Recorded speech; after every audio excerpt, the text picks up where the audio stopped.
Okay, I guess we're going. So, Okay. hello, Tharries. Hello. I'm glad that I'm getting this chance to talk to you here. Big No enjoy of your bother. content, Happy to do it. Thank you very much. Thank you very much. We're modeling through the wilderness here, so to speak. Uh-huh. It's been interesting times, I think, to put it mildly. Uh, especially someone who runs updates on the show. This is not a time when there's consistent updates.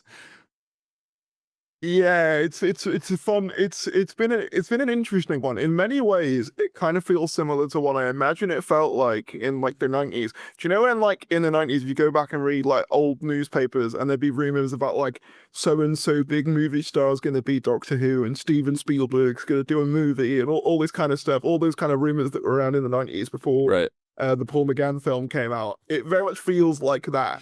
It's just the Wild West of no one knows. So like anything goes kind of thing, which in a way is kind of fun, but also it's like, God, that's it's kind of the scraping of the barrel in a way. Do you know in the late 80s, Michael Jackson almost became the Doctor? Mm, yeah, Yeah, yeah. that would have been it's quite Also something. in the 2010s, Johnny Depp was almost as well. That I did not know.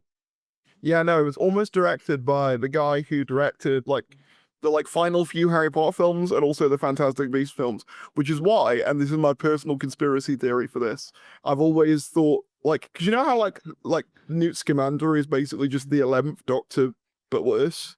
I've always Yeah. thought that that's why because the director wanted to make a Doctor Who film, got rejected for it, and then just made a Harry Potter project into basically a Doctor Who film essentially. That's always been my little conspiracy theory. That's interesting. I didn't. So the Doctor Who almost got fully Americanized, basically. Yeah, kinda. Yeah, I mean, like, the thing, it's weird because Stephen Moffat said that like it was like never gonna, it was like never on the table. But then the director came out and said like, yeah, no, we were in conversations to do it.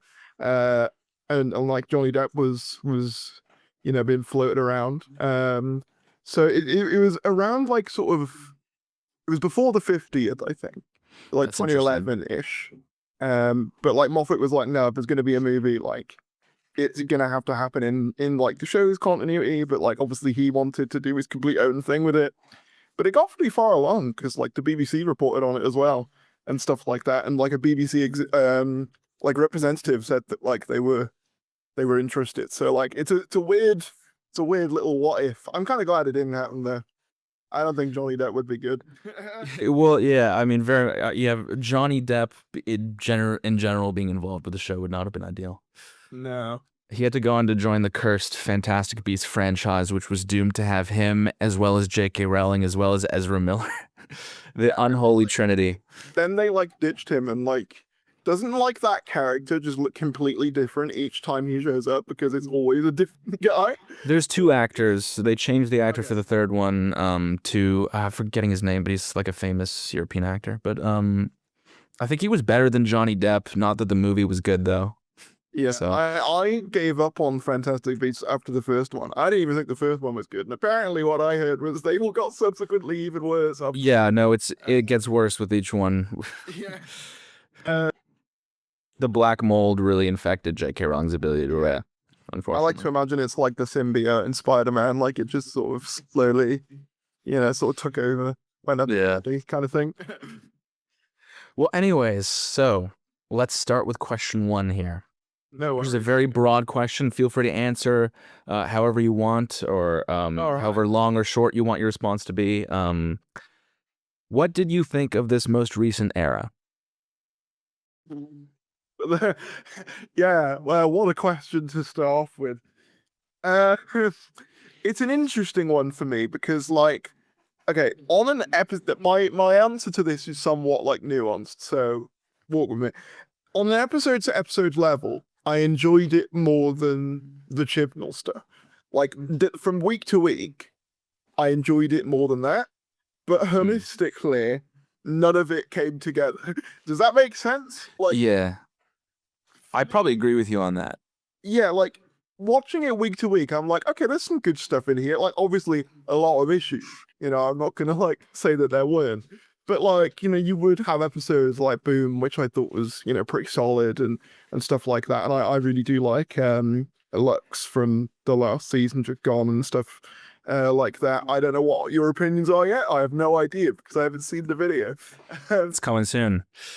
Yeah, it's coming soon. So for me, on an episode to episode level, I enjoyed it more, but I almost think that broadly it comes together even less coherently. So it's a lot of mixed emotions. And I think my biggest kind of thing with it is just like missed potential, really.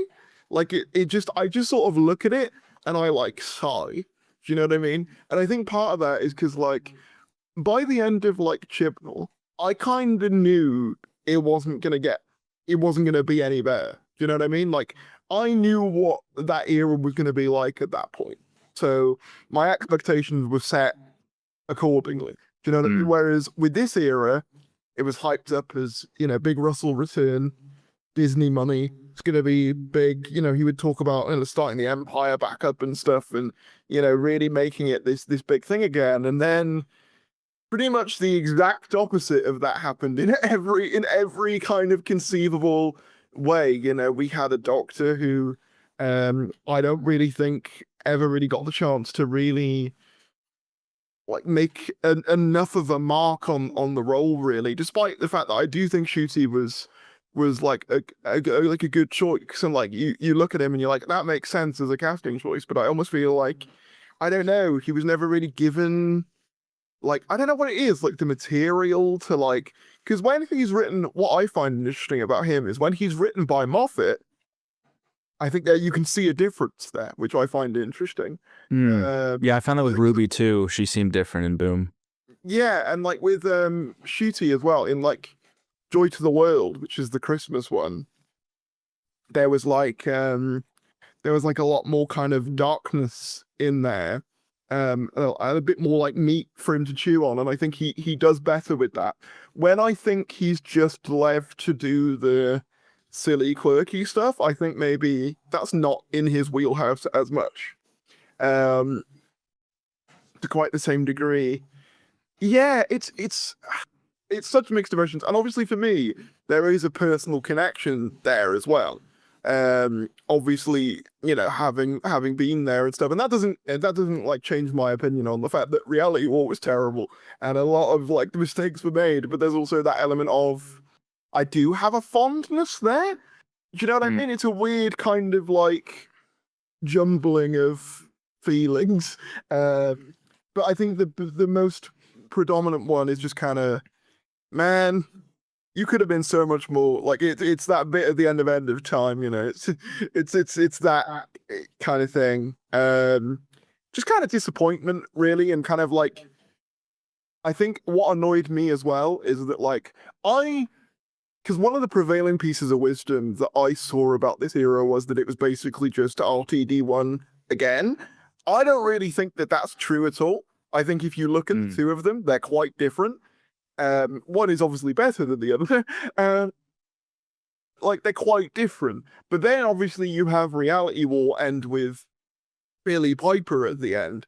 And then all of a sudden it basically just invalidates that perspective completely. And like, and, you almost feel stupid for even going against that argument. Because the show is basically telling you, yeah, we peaked in 2008. It's never getting any better than that. And I think as well, just like I think that's the other weird thing about it as well, though, is that like the whole Disney deal aspect of it, I think, is under discussed as well. Because obviously, we're pretty confident that's the reason Shooty left, right? I don't think anyone buys that. Like, he was tired, right? Part of that, I think Moffat writes the Doctor with a bit more of a madman in a box energy than Russell does. And you were talking about the difference between the Doctor and Doctor Who. I think Moffat is better at kind of combining those, whereas Russell veers very much so into just the Doctor territory. Yes, and I think the thing is as well, it's interesting because I think in the 2000s, going with the Doctor style, this more kind of not generic, that's the wrong word, but more stereotypical kind of adventure hero archetype, which Tennant definitely was, compared to obviously, if you look at the classic Doctors, they're very much not that, other than I guess Pertwee. But for the most part, they're all kind of like kind of weird goblin men, for lack of a better. Do you know what I mean? Like this kind of weird blokes. Obviously, I don't think that's an aspect that Russell has ever quite captured to the same degree, and I think that's one of the common complaints, isn't it, about like Shooty, is that like he's a bit too much of a normal guy. And I do kind of see that, especially as someone who loves like a Doctor who is a bit more like alien and out there and different. Well, the 11th is your favorite, right? It is, yeah. It's 11 and then like 7. 11 and 7, okay. Yeah. That I can see, yeah, because those are two of the most alien ones. Yeah, no, exactly. And then like, so I think my top, like, I think like top 4, like it kind of, well, top 5, because I think Tennant is in the top 5 as well, but I think 4 is in there as well, which again, Tennant's kind of like the weird exception to the rule, really. I think a lot of that is just because that era is so solid characterization wise. And then the other one is Troughton, obviously. So it's like Troughton, obviously, I probably messed up the order there, but the point is they're like mainly all the alien ones. All the ones that are just like weird. And that's not really an aspect that Russell plays to as much, which I think is somewhat of a shame. I think the other thing as well is that like outside of a couple of phrases, I think when Shooty's Doctor is written for the most part, it almost feels like any Doctor could have his dialogue. If that makes any sense. Other than obviously when he'll say things like babe and honey and stuff, which is obviously unique to him, the actual meat of most of the dialogue is almost quite generic. It's kind of a similar issue I had with like the 13th Doctor as well, is that like, you know, insert Doctor dialogue here. It is kind of that, oh, I'm gonna do this, and oh, I'm from Gallifrey, and da. It's like very, almost like kind of, what's the word I'm looking for? Like almost like it's done by committee, which is weird because it isn't. It's one guy, but it feels like, okay, what's like the bullet points we have to hit with this, but not really like understanding why those bullet points matter and why they're there. Just doing it as like a checklist of like, okay, we mentioned he's from Gallifrey. We've mentioned that he, you know, Last of the Time Lords, struggling with mental stuff, which, and again, that's quite a like a weird thing with him as well, is that they can't seem to make their mind up as whether he's healed from being the 14th Doctor or whether he's still struggling. That was a big thing for me, yeah. Yeah, they don't seem to be able to make up their mind of like where he is meant to be on this like mental health journey. It seems to change series to series, and obviously one of the penultimate episodes of season 2 is Interstellar, which obviously, among other things, implies he's very much not in a good headspace, and then he dies. So it's like, and that's, you know, we're never really going to get a follow-up on that. So I think that comes back to what I was saying about just like, I think my biggest feeling is just like missed opportunity and just kind of like vague disappointment, while still having some moments, because I do broadly enjoy it more than the last stuff. And I also don't know whether I fully buy into the thing of like, this is the worst Doctor Who ever made. But it's like, I'm not going to come to bat for it especially hard either. Do you know, it's in a weird kind of middle zone for me in that way. Yeah. Where it's like, because it's on the one level, I don't really disagree with any of the criticisms that exist for it. It's just like, if I look at it purely from a week to week, like there's a couple I enjoyed, which, I mean, it's sad that that's the bar, but like, that's more than I could say for the last era, I guess. Right, yeah. Yeah, I mean, I guess I generally agree with that. I mean, I think it's cool that they started experimenting with wackier ideas, which is something I definitely wanted the show to do for a while. But I mean, as I said in my last video, it's only half the battle to try new things. You also have to make sure you're executing them properly, and that's sort of where the era fell short. Well, one of the interesting things about Russell is one of the fascinating things, and you notice it when you go back to watch his first era, he never really was that good at like his best work is mainly all the like stripped back stuff, right? Like Hmm. Midnight and Waters of Mars, and obviously Waters of Mars was co-written, but like those are generally his most highly regarded episodes. Obviously, generally speaking, when the show does go bigger and cosmic and more out there in the first Russell era, tends to be when it's at its weakest. Hmm. Generally speaking, like I'm reminded, I think a lot of this era kind of feels like, End of Time, but part one specifically. It has that same kind of vibe of like, this is a bit all over the place and I'm not really sure where we're going with it, but also like the villain can be revived by magic now, I guess.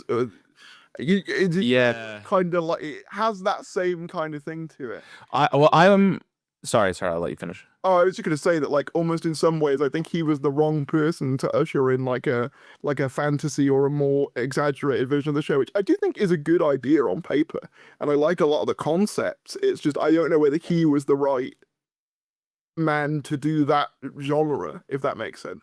Right, yeah. Well, I'm kind of I'm an OG end of time hater.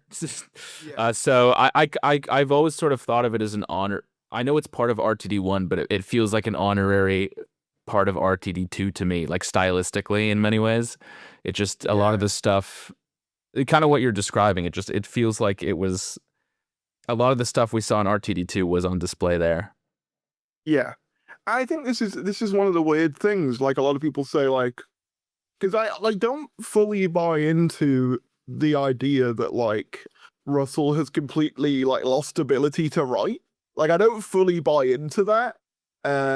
Because like there have been episodes that I think are decent, and also like his other non-Doctor Who It's a I sin. really enjoy. Yeah, that Yeah, was no, excuse me. exactly. Like Yeah. it's Sin was very good and stuff.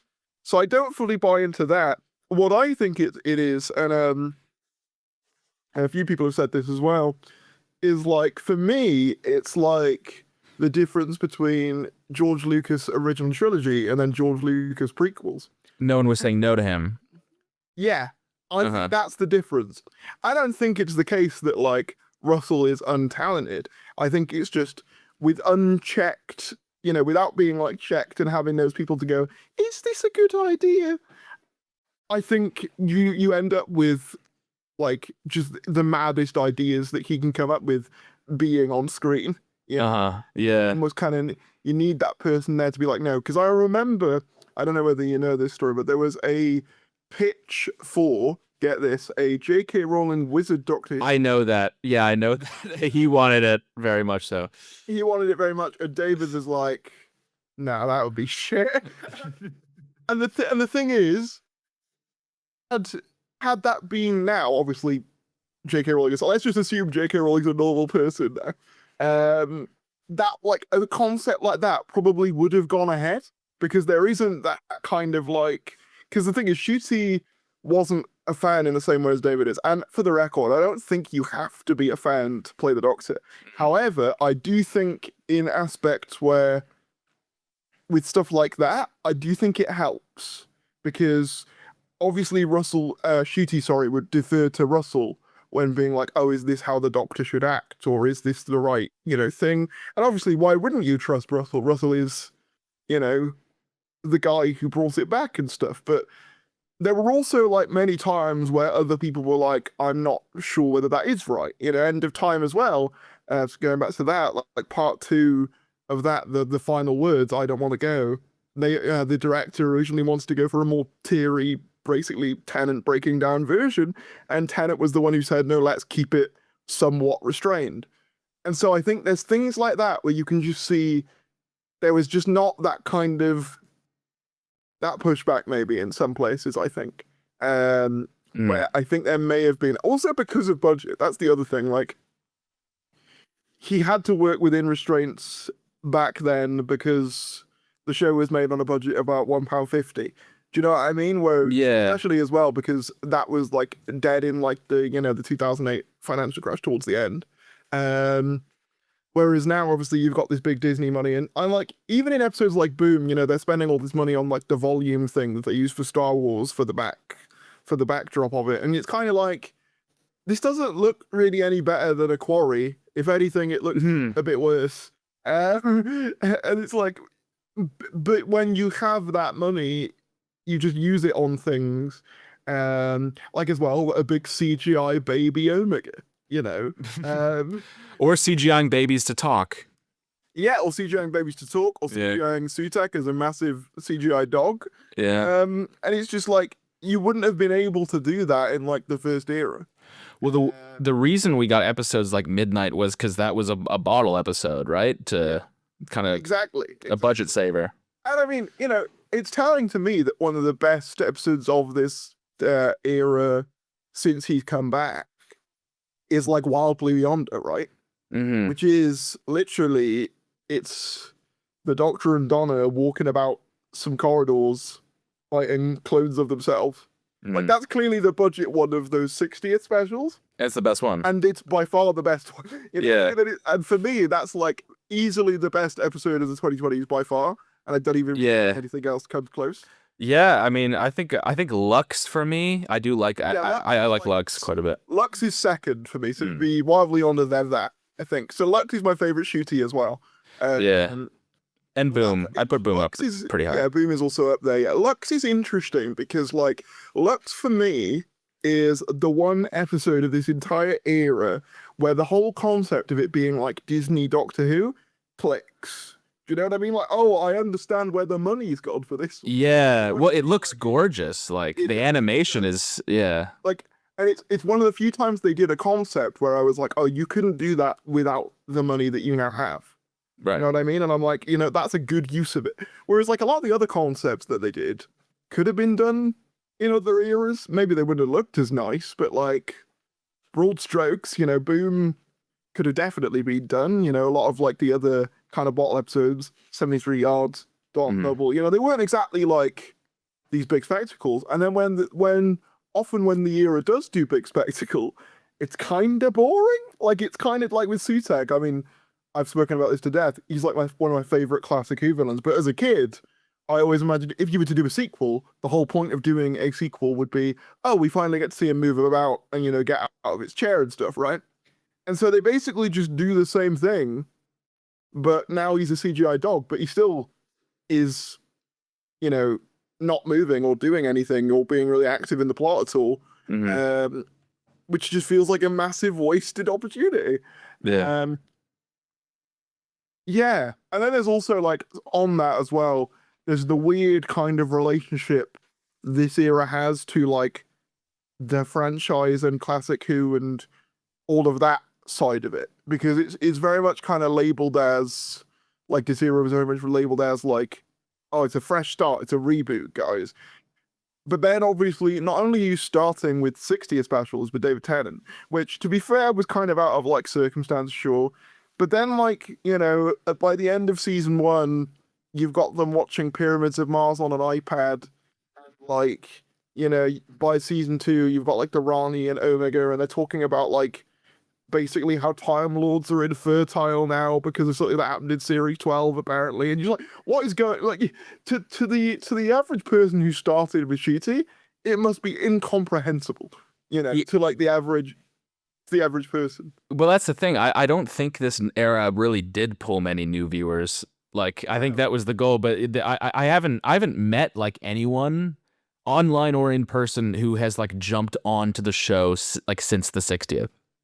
One of the funny things is that my mum, actually, I got her to start watching it because I managed to get to an early screening for the Star Beast, like a couple of days before that came out, and that's kind of how all of the stuff with the ramp and stuff happened. So I got to see that like 2 days beforehand, just through like luck, really. And she came along, and she really enjoyed like the Star Beast. And like she's not someone who really has much memory of like any Doctor Who outside of what I tell her, basically. So it's kind of that thing of like, she's like, oh, I really enjoyed that. I'll watch the rest, and I'll give Shooty a go. And I remember she watched Church, obviously, but then Space Babies came out, and she went, that was rubbish. That was that were her words. It was like, that was terrible. And I was like, yeah. But then, she really liked Devil's Cord. But then, like, I think for the most part, she was kind of just slogging through the rest of it, partly for my sake, I think. And then obviously, I know she watched the one that I was in, which makes sense. Well, yeah, of course. But like, I don't know. I don't think she would have stuck with it if I wasn't there. You know what I mean? Like, and it's kind of sad because like that's coming from someone who really enjoyed the 60th, and it's interesting because I do think the 60th has a different vibe to it than the rest of the era does. And I don't know whether that's because it's just returning actors. Like, obviously, I'm not saying that there's definitely some of the issues that would go on to be in Shootie's era start with the 60th. But I think it's more confident in its own identity, I think. Like, it knows what it is, in a sense. Whereas I think with a lot of Shootie's era, it's kind of this... Like, it's trying to be a variety show, but it's not really understanding what it is at its core yet, really. Whereas I think the 60th, even if that identity was basically just, hey guys, remember Series 4? At least that's a coherent identity. Whereas like with the Shooty stuff, it's like sometimes we're a brand new reboot for kids. Sometimes we're a legacy continuation of like classic Doctor Who. Sometimes we're series. Well, my personal conspiracy theory as well is that these series were very much written as series 14 and 15, and the name change was basically just like a hasty alteration. Do you think that was Disney? I think so, yeah. Because if you watch them as series 14 and 15, doesn't make them any better. But what it does do is they make much more sense in context of, okay, this is the thing that came after Flux. Do you know what I'm saying? Like, because the show at that point was a lot more continuity heavy and was a lot more dealing with that stuff. So if you view it as him carrying on from there, it makes more sense. But obviously that's not what it was sold as to not only us, but also to like, new people. So I think that's an issue with it. Like, yeah, I think there's an identity problem there. And I think also it's just that Russell needed people there to be like, maybe no, like maybe we don't need to like CGI babies. Yeah. For 40, maybe we don't need to do that. Maybe we can do something else. Maybe that's like the case. And I think that's one thing that does kind of interest me. I don't know whether he'll stay on. My gut says no, and like a lot of the rumors say he won't. And my gut kind of says he's probably done. But if he was to stay on another year, because mainly out of the fact that they might struggle to get someone else, I would be interested to see if it was any different without Disney in the picture. It may not be, but if it was, do you know what I mean? That's kind of interesting. Because interestingly, the 60th was made before Disney got involved. Like, they were filming that, before the deal was finalized. And I think obviously maybe Disney gave them a bit extra in like post for like some of the VFX, but the actual filming of that and the plot writing of that was done before Disney locked in. And I do think that it is broadly better than a lot of the stuff that came after it, at least in terms of being like a cohesive package, if that makes sense. I can't say I really like the Star Beast that much, but the Wild Blue Yonder for sure, I do like, and the Giggle has elements that I like. I think what I mean is just it feels like the product of a singular vision, whereas with the Shooties era, there's more of a kind of all over the place element. Yeah, if that makes any sense. I personally think what you're talking about with the identity issue is one of the like biggest core issues with this new era, in that it doesn't really know what its audience is.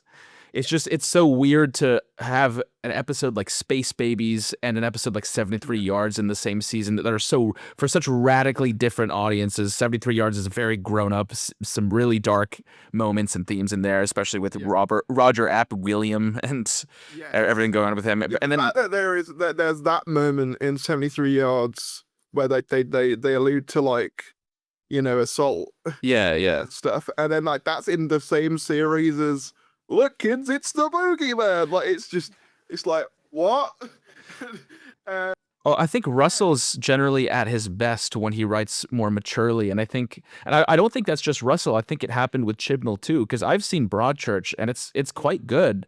I think both of them made the mistake of trying to kind of dumb down their writing a lot because they thought, I'm writing for children, like this is a kid show, so we have to make it appeal to kids, and I think that kind of caused them to both weaken their writing to some One of the extent. interesting things, I don't know whether you'll find this interview, but it may be useful to you. There's an interview back before Series 1 came out, as in Season 1 of this one, not Christopher Eccleston's Series 1. It gets confusing, doesn't it? Yeah, Where three season ones now. I wanted to make something lighter for kids because the world's so like messed up. Yeah, I've seen that interview, yeah. And it's like, whilst I get that, and I do get where he's coming from, I think that what people liked, and as a kid as well, someone who grew up sort of in that era and a bit of early Smith, I guess, was the fact that with a lot of the Russell stuff, well, yes, there was like silly stuff in there, like the Slitheen and stuff like that, you know, and whatever, Cassandra and stuff like that. It never really felt like it was sugarcoating the reality of the world, really. And I think that there's something to be said for that. And I think one of the issues maybe is there was almost too much of an attempt to like almost whitewash what the world is like in a sense, which has never really been what Russell's strength is to a certain extent. He's always shown obviously the optimistic stuff in Doctor Who, but also the pessimistic stuff. Like some of the the most beloved scenes in his first era are the scenes, for example, in like Turn Left, where obviously you've got the family, they get taken away, and Wilf says, "Oh, this is what happened last time." Little moments like that where quite very dark for a kids show, but like they stick with you, you know. With the exception of maybe the ending of Dot and Bubble, I don't really think this era has a comparative moment of like, oh my god, that actually really says something profound and interesting about like society in that way that's also like emotional. And yeah, like I think that's another issue is what did this era want to say?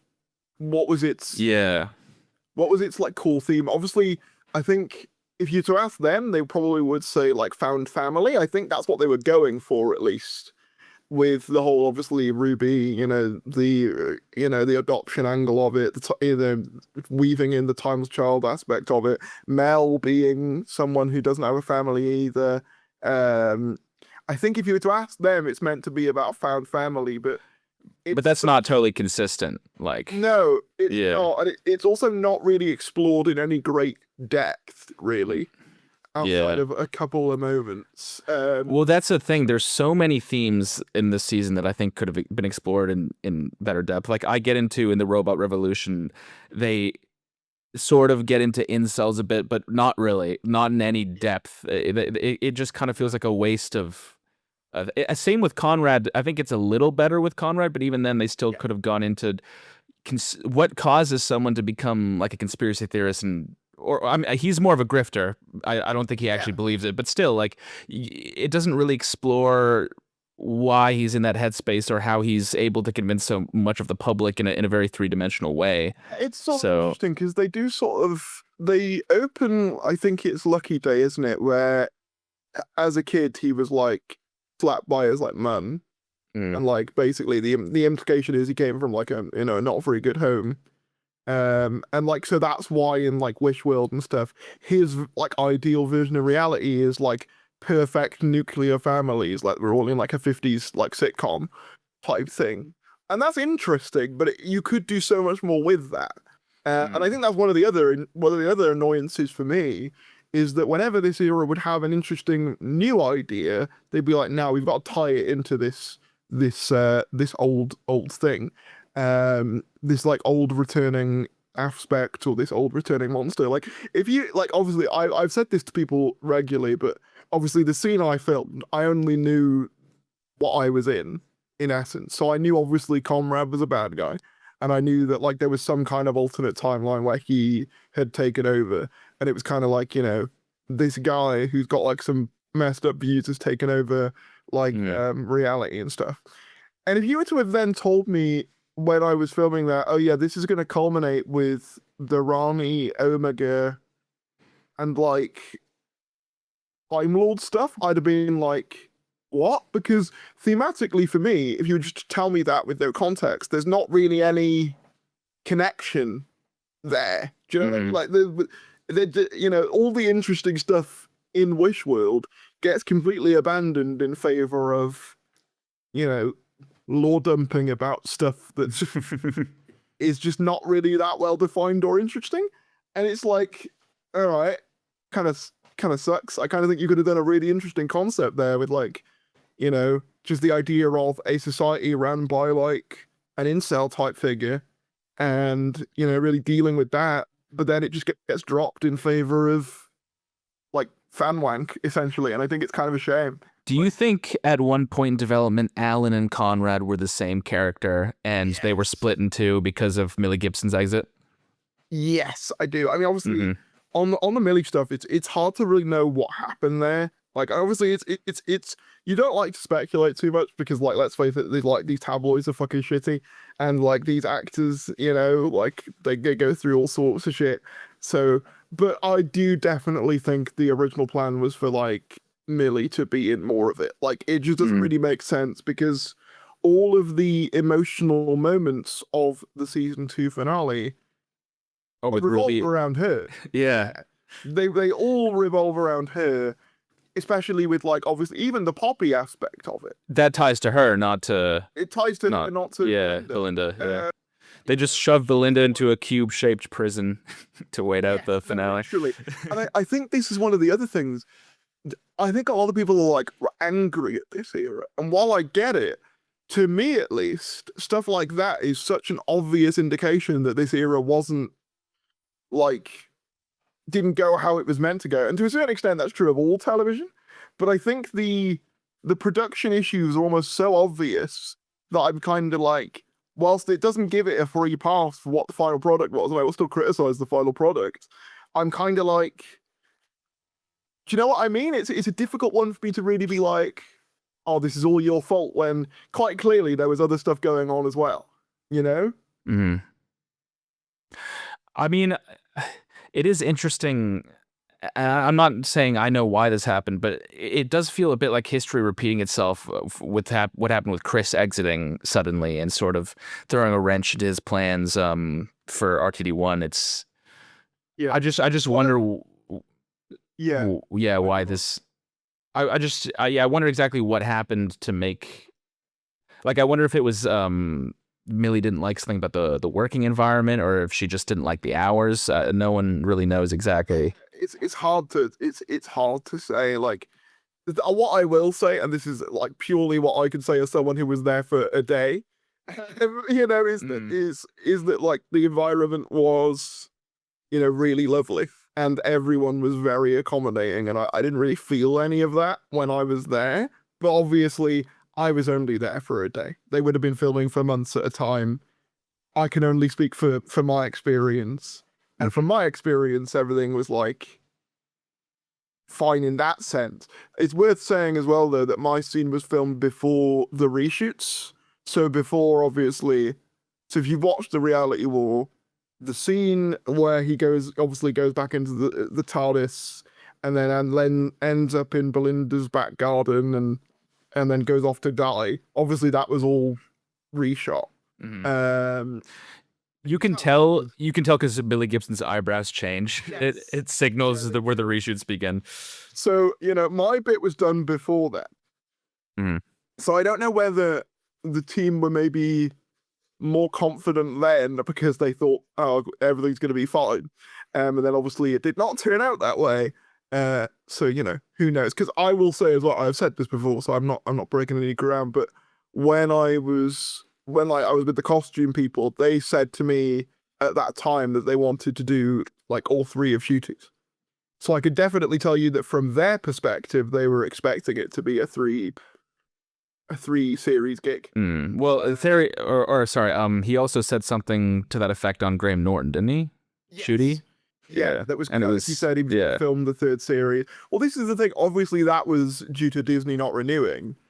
And yeah. so, and there's two aspects to that. Obviously, on one level, Disney could have been a lot more forthcoming in saying we're not going to renew it, which I do think they could have been because I think it was fairly obvious for a while that they weren't. Hmm. Um, but then there's the other element of why would you plan out an era that's 3 series long if you've only got 2 commissioned? Well, I think just Russell didn't really see this era failing as a possibility.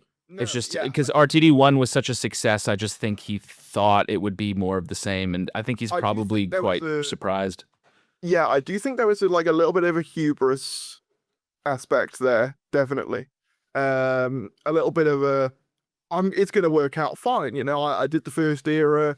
It's gonna be great. It's gonna be like just like old times. The reality of it is, what I find so interesting as well is the streaming aspect of it as well. Because Russell, if you listen to any interview with the man, doesn't like streaming as a medium. He likes traditional television. So you've Mm. got this guy who's cut his teeth on television drama and loves that medium, now being forced to make like a streaming show which has never really been a medium that he's that passionate about. And I think it almost shows in a sense. Like, obviously, he's trying to do, he's even said himself, he took a lot of inspiration from things like, WandaVision and the Marvel shows and stuff. But I don't think he fully gets why those work 100% or like really wants to be that type of writer in a way. Um, and I think that shows. Like I think he said in an interview, like he hopes the streaming bubble bursts. And I think as well, before he even came back, there was an interview where he was talking about how like the representation in Loki was like feeble and like I think he used the word craven and yeah, craven and feeble gestures. yeah. And that like Disney need to do better. And I don't think this is a man who particularly has much affinity for what TV is in the modern day, like kind of these like 8 episode bingeable things. But of course, he has to make that. And I think it's interesting as well. If you look at the format of the 2 series that were made, it's basically just the same format that existed in the 2000s, but squished into 8 episodes. Yeah. So It's still the like Buffy the Vampire Slayer framework that yeah, he based series 1 off of, but yeah, I feel I think work in a streaming environment, and like doesn't Mhm. work with 8 episodes. It might have worked if they'd actually. This might sound weird, but cut the episode count down more, but elongated the runtime, so there were maybe let's say like 6-hour long stories, and they kind of build on each other and into one larger story.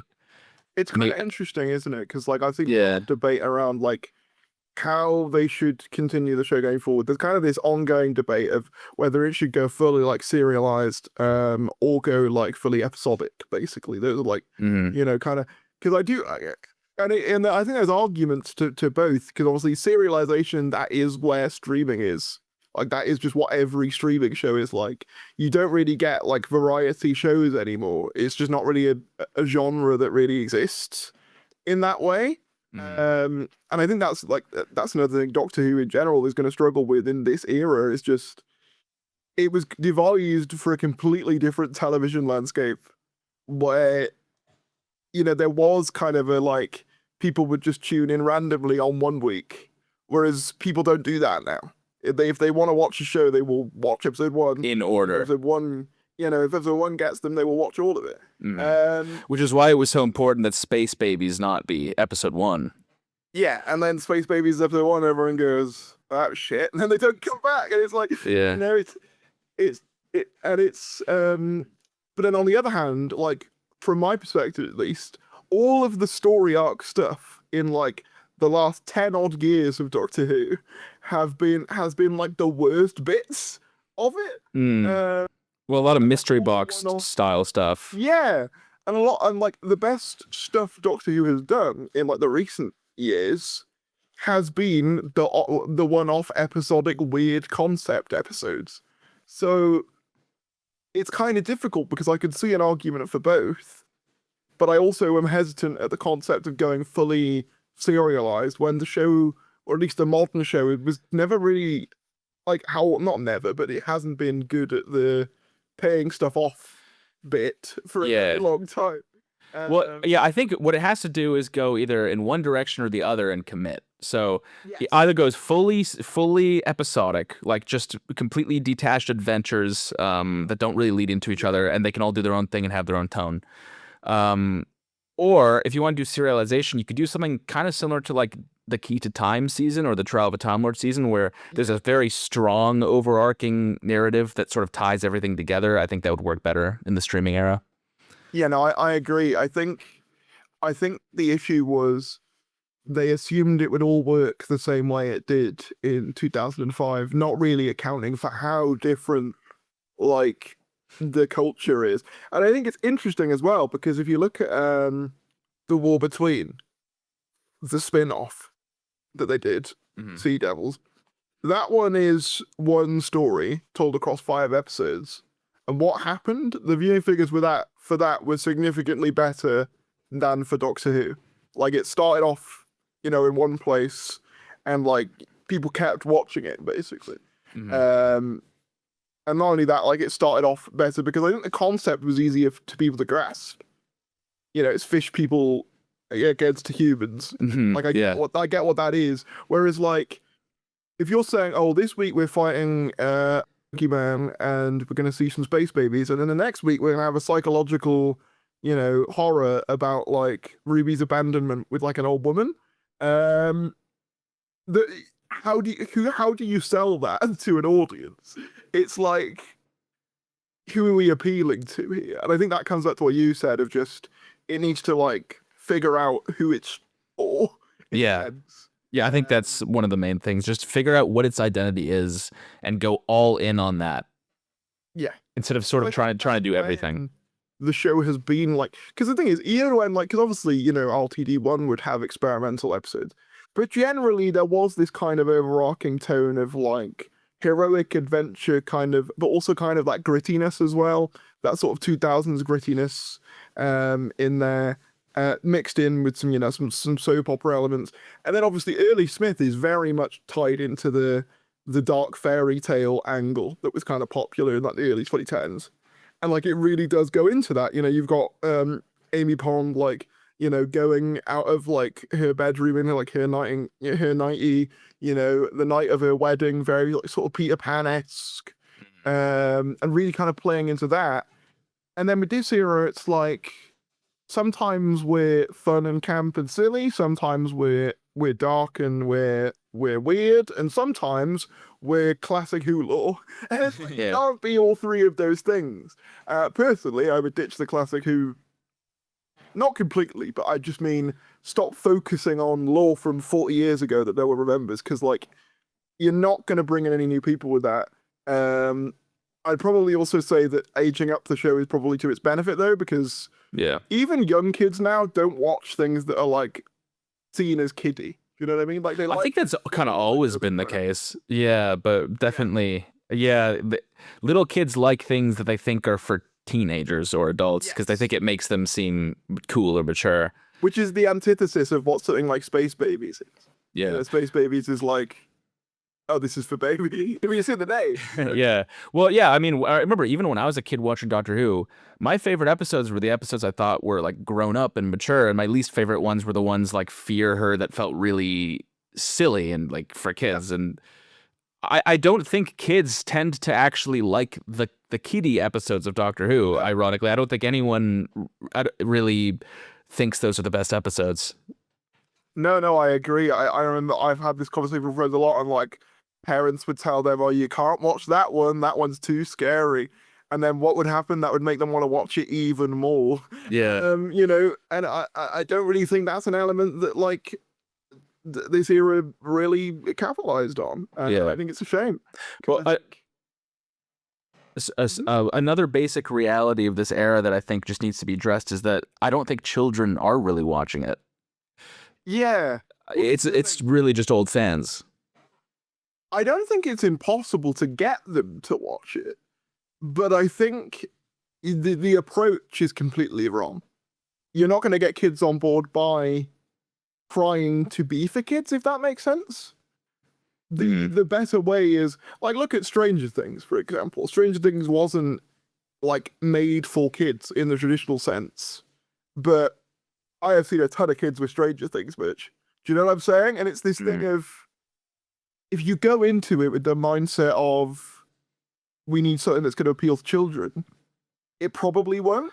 um, It's funny you bring up Stranger Things because I think that's a case where the show was more for adults at first, and then as it went, they started trying to appeal to their child fan base more, and that kind of was to the detriment of the show. yeah, well, that's what's interesting about it, though. That's when like a lot more people were like a lot more critical of it. And Yeah. I think there is something to be said for this idea that like the show. I mean, the show has always been described as a family show, and I do get to a certain extent. It can never be as serious as like your Black Mirrors or something like that.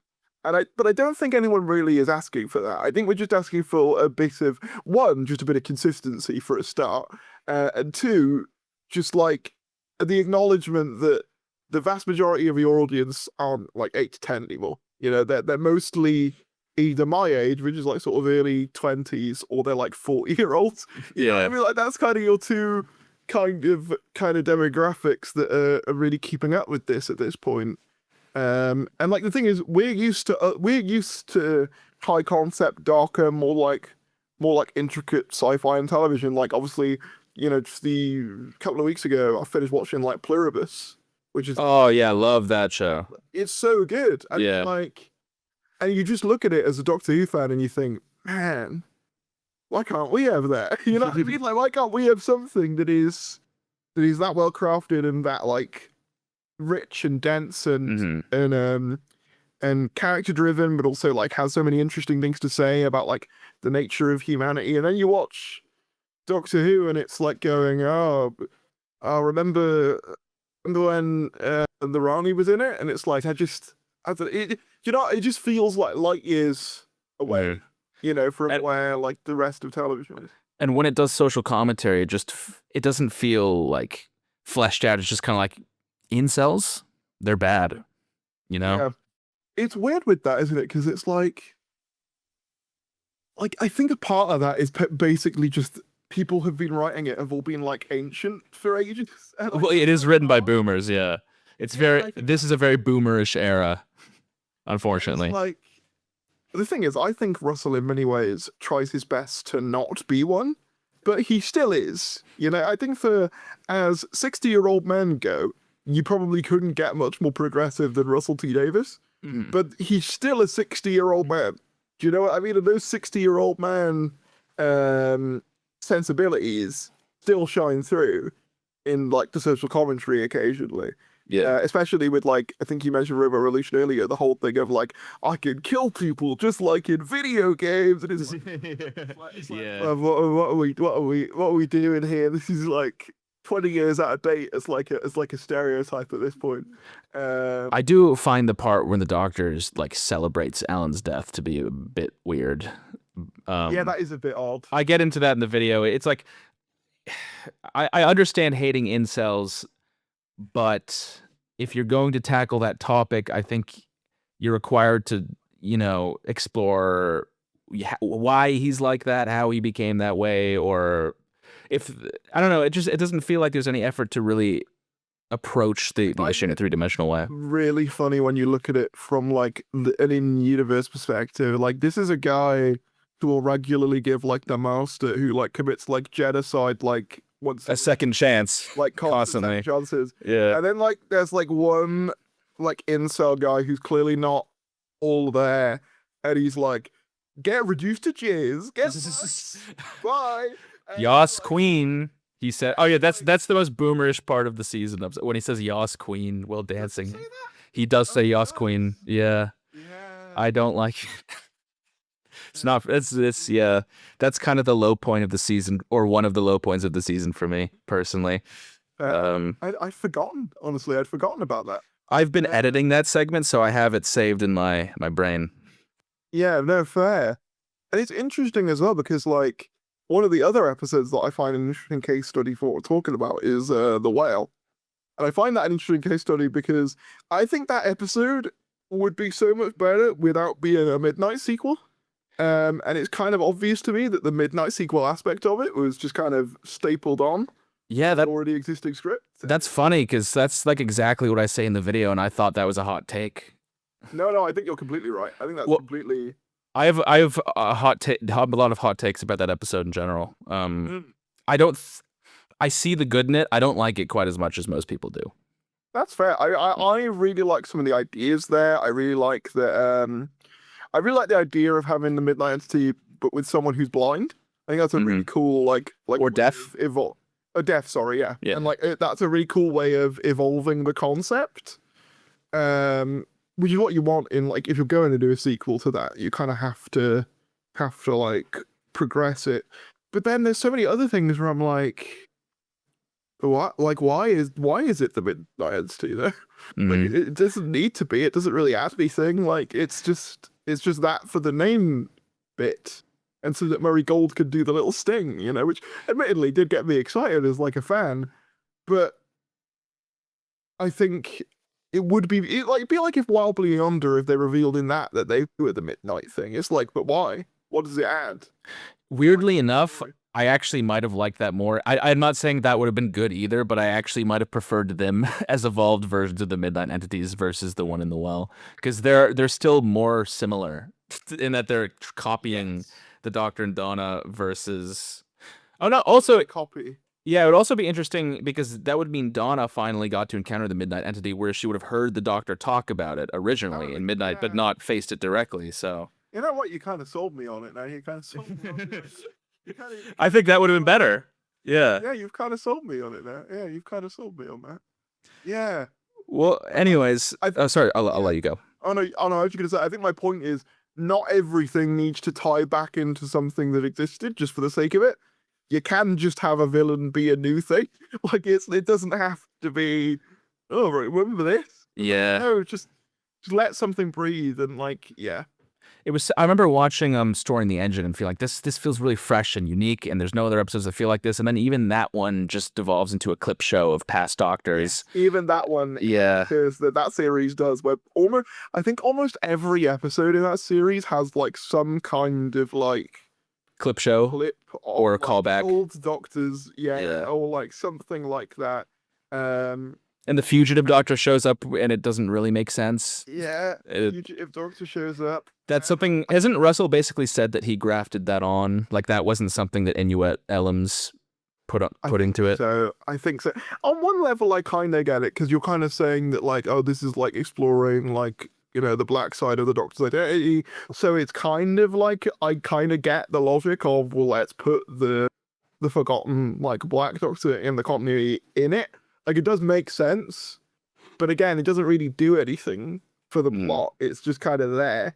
So it's like yeah, it's a weird one with that. Like on some level, I'm okay with a bit of fan service. Like I know for a lot of people, they got really annoyed by in Rogue when like Richard E. Grant's Shelker Doctor appears on one of the little holograms. Personally, I don't mind that much either Yeah, because no, you that's could fine. just say that that's a pre-Hartnell. You could say that's one of the timeless Doctors or whatever if you My want. argument is just some things can just be cool Easter eggs. They don't have to be like this big deal. Like I'm not that concerned with like, oh, but how does this affect the wiki? Like I'm not really like bothered. It's just, but what I do want, if you are going to do a callback or you are going to do a bit of nostalgia or a bit of like a thing, is make it relevant to what's going on right now. Mm-hmm. And if not, then why bother? And I think that's one of my main issues. Like one of the things I've always thought, I don't know whether you may have had this same thought, the Rani coming back. The Rani's whole deal is like that she's like a scientist, right? She's like a scientist that like like she like does experiments and genetics and all that. That's her thing, right? So wouldn't it have been more interesting if her angle on it was she sees all this fantasy stuff and goes, there's got to be some logic to it. It can't just be mythical nonsense. And so she figures out kind of like how to use this new, mythical universe as a form of science in a sense. She like figures out how to do it in almost like a scientific way to repurpose it for her own ends. Like that would fit with the character and also fit with what you've established exists. But instead she's just like, A I want to witch. go see Omega because I want to say hello. Well, she's very witch coded in Wish World and Reality War, and my theory for Yes. why is because it's based on WandaVision, and so she's based on Agatha. That's my theory for why. Oh, that's interesting. I hadn't made that connection. Yeah, it does make sense. Well, anyways, Yeah. we've spent a while on question one. I'd realize I haven't even gone to the second question. That just sort of turned into a whole ass conversation there. I was thinking, by the way, this call would be like 5 minutes. It would be like a sort of in and just like I'd ask you 3 questions, but it's turned into like I talk a lot. No, it's fine. I mean, maybe I should just upload this as sort of like a separate unedited thing, and Yeah. what will be in the video will be a massively edited down sort of. Yes. Because I was planning to spend like 1 or 2 minutes per person, but Yeah. If you've got a second like channel or something. yeah, no, I do. I maybe I should Yeah, just there you post the go. full thing there. Yeah. Yeah, that Well, would work. Tell you what, why don't we move on to question two, and we can spend just as much time on this one if you want, or not as much. It's up to you. I guess it depends on what it is, like what the question is, really. Okay, well, question two. Well, actually, this is also a pretty big question, so I feel like you might go to town on this one. Question two is, what might you have done differently if you had been showrunner going into the 60th? Going into the 60th. Yeah, so if you were showrunner, like when Russell took over in 2022, what would you have done differently? Interesting. So would I have to do a 60th thing? No. It's totally up to you what to do. Okay, interesting. Thing is, on one level, I do think like kind of shit if there was nothing in the 60th anniversary. Well, tell you what I would do is for the 60th anniversary, I would give Paul McGann his own adventure, which is detached from anything else, and then I would give it like a separate reboot. Well, I'll tell you what this isn't necessarily what I would do, like, in terms of, like, an original plot, but I'll tell you what my original idea was when we heard that David Tennant was coming back, and, like, Catherine Tate and all of that, and, like, we knew that, like, the face was coming back and stuff. But obviously this was before we knew, like, the hows and the whys of it. Like, we knew David Tennant was in it, but that was kind of it. My idea was that, so at the end of time, he says, like, I don't want to go, right? My idea was, obviously, and this would have tied in well with the Pantheon stuff that they go on introduce later on, is that scene happens, right? But basically, so we get a recreation of that scene, or like a redo of that scene or whatever. But then the fucking trickster comes in and is like, you don't have to. And basically makes this kind of Faustian bargain with the 10th Doctor, but that he gets to continue to exist. So so the 60th revolves around this like a split timeline, kind of. Yeah, this messed up version of reality, and like the pitch would be basically this version of reality, like the Doctor feels that something isn't right, and like obviously you've got like Ncuti trying to break through into like the main universe, and that would kind of be my like pitch, would be like, you know, it's kind of this weird, like, it's almost a bit like the Dark Dimension in a sense, which was the cancelled thing that became Dimensions in Time, which was like the original idea for that was the Fourth Doctor being pulled out of Logopolis, kind of like that, but obviously it would have had like the thematic element of, well, that Doctor didn't want to go, and it could kind of be a commentary on the fact that like the show keeps bringing back Tennant, and why that wasn't necessary, like that's not necessarily healthy, but also being like a kind of like spiritual sequel to that, but also because I do think there's elements of the 60th that are that as well, with like the whole the Doctor like saying things like it's not dying, you know, which is kind of like a direct response to End of Time, which has always been one of my least favorite aspects of End of Time, is like, it feels like dying, some new man is there and then I'm gone, and it's like, no, that's not how it should be viewed, and I think that is how the Doctor would mostly view it. So I think that would have been like that was kind of like my original pitch for like when we heard that the 60th was happening, and then like that would also explain why like obviously the Star Beast is like a story from like a comic, you know, because it'd be like the Trickster coming up with all these all these plots for the Doctor to be in that we're resolving then. Because I also think that like the Trickster's one of those ones where it's like that he's more known to like our generation than like some of the ones that. I mean, to be fair, I did love the Toymaker as well. So don't get me wrong, I did love Neil Patrick Harris as that, but I almost think like compare like a Trickster to like a Sutak, for example. I genuinely think that more people would know who the Trickster was at that point, especially because of like the like already added element of like the tenant in the room. But I think the other thing is obviously a lot of people say with the 60th is like, what doctors would you do and stuff.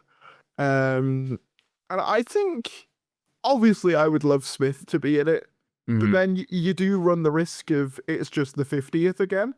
Yeah. Obviously, Joe. You could throw some.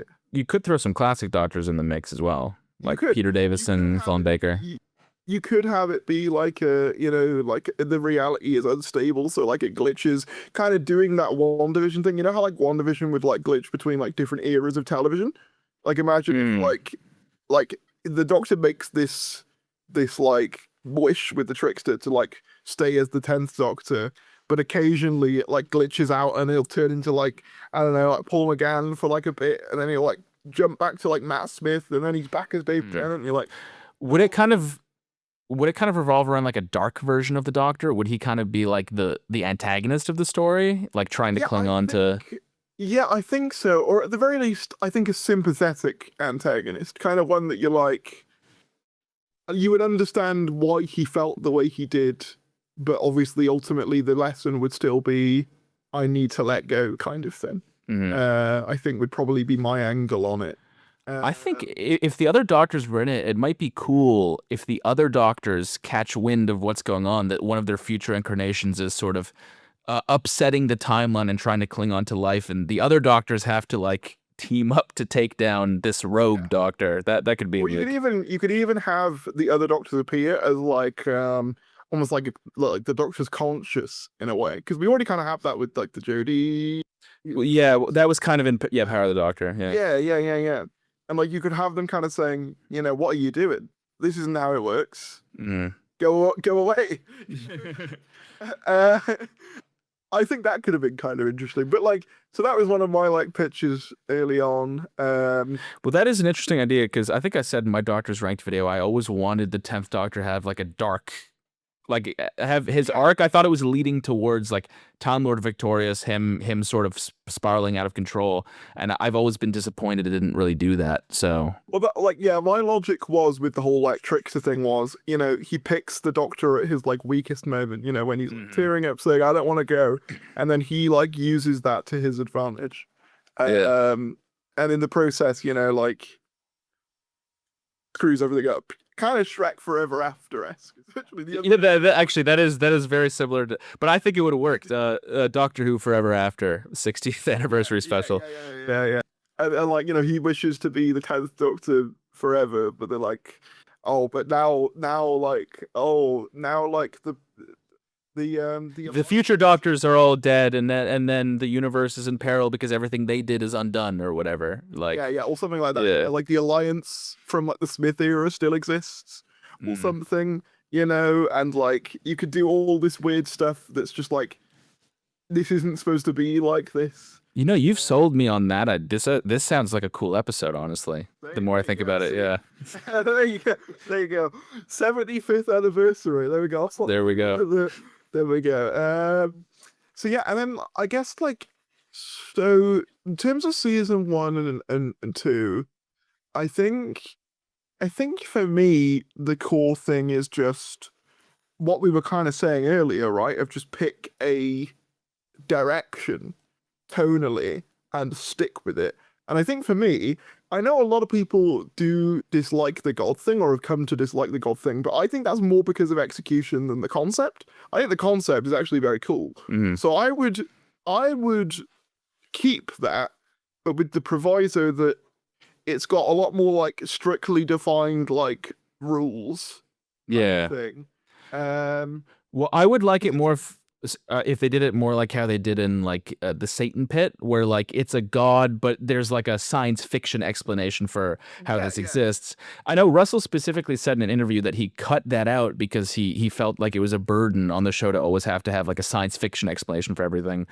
But I kind of disagree. I honestly think that was part of the show's charm to basically do stuff that was magical or fantastical, but have some kind of funny, sci-fi explanation. Like you have a werewolf in Tooth and Claw, and the doctor. I don't remember Yeah. exactly what he says, but he says it's like actually an alien from Yeah, some. actually, alien. Yeah, yeah, yeah. Yeah, I don't know. I think Or it's like charming, and like the not witches in series 3 in the yeah, they're like called like carrionites or something. yeah. Aliens, but by all intents and purposes, they're basically just witches. I mean, the fact that matters, you can basically do fantasy and magic already, but I think it's part of the show's identity to like, find a way to turn it into sci-fi. And I think losing that was kind of losing some of the show's like identity. I think you can do the. I'm not even like as bothered about like the sci-fi explanation. I Hmm. think for me, it's just fantasy still has an internal logic to it. Yeah. Even something like I'm bringing it up because it's like the most widely known example, not because I'm endorsing. Harry Potter. To bring up Harry Potter Yeah. as a quick example, that has an internal logic to it. Like there's certain. Well, there are a lot of plot holes in Harry Potter, Yeah, but there was an attempt. There was an attempt at internal there was logic. Yeah. an attempt was made. Like, Yeah. I mean, there'll be like certain spells they're not allowed to do, or like, Yeah. there'll be like certain, I don't know, like certain like regulations on, oh, well, you can't just, I don't know, what was like, you can't like bring people back from the dead and stuff like that. Hmm. Like, they'd have like, even like, stuff like Aladdin has like rules with like the genie and stuff. Whereas like with the gods in Doctor Who, it's kind of like, they can do whatever they want. It's fantasy, who cares? Like, no, but even fantasy has its own logic. And I think that's one of my issues with it, is like the logic isn't clearly defined. And it's interesting because they start, when they do the Toymaker, in all fairness, even though this isn't really how he worked in the original story, they do give him a restriction, which is he is bound by the rules of The game. He can't he's cheat. bound Yeah. by the rules of a game, which isn't how he really worked in the 60s because he cheated all the time. But But whatever. but whatever. Well, it's fine. But then like after that, they don't do like I think Shooty says in Lux that Lux is bound by the rules, but like the rules of what? It's light. What does that mean? Like it's easy to understand the idea that like a god is a god based around games is bound by the rules of whatever game he's playing. That makes sense. What rules does light have? You know? Mhm. Like I don't even think they even try and say what Maestro's rules are. Other than the fact that like obviously You can't play the secret chord or they'll get can't play banished. the secret chord, or I guess if you play like a certain frequency, like it like cancels them out, I guess, which is kind of cool. But like, But you could have done that in the fight scene. You could have the doctor intentionally using certain frequencies to counter the Maestro. That episode is a pet peeve of mine because like the music theory in that episode is so off. I swear he could have just asked Murray Gold to like consult because like. And yeah, the ending, like John Lennon and Paul McCartney, like famously didn't know how to read sheet music. That's like a very well-known fact about them. So how they would have known how to play the chord, and the chord also didn't have a staff, so even someone that would have known how to read music wouldn't. also No. find it really funny that it's just those two as well. Like for some reason, the other two are just George and Ringo aren't as important. Yeah. yeah, they're just somewhere else, I guess. And the main thing for me is that the lost chord is just a C major chord, which is literally the most generic chord in existence. And if you played the episode, there's other points before that where characters played a C major chord at Abbey Road. So Yeah. it's just a little bit more attention to detail would, I think, go a long I way. think that's the major thing for me. Like the gods, if you're gonna do them, you need to like be paying attention to what are the rules here. What are the do's and don'ts of these things? Because then as well, if the audience knows the stakes of it, but also knows how to defeat them, it feels more cathartic when that happens. Whereas there's nothing really cathartic about two blokes walking up to a piano and going, like it's like sure, that's how you get rid of them, I guess. Mhm.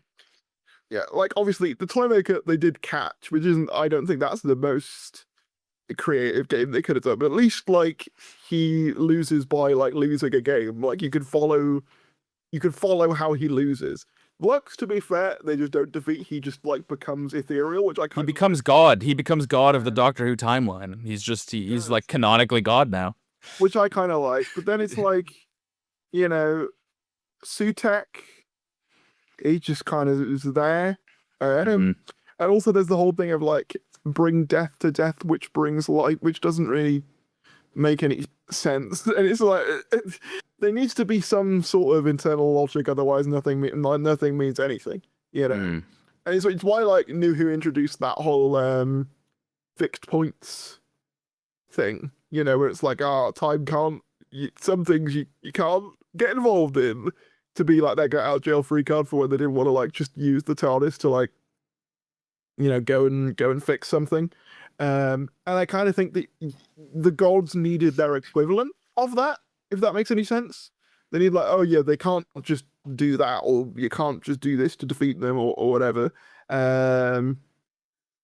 Because otherwise, it leaves the audience like, what's the stakes here? What's like, what are they fighting for? So I think that is one of my main things: is keep the god thing, but maybe nerf them, or like make their weaknesses and like also their abilities more easy to follow, because they seem to vary depending on his like vibes today.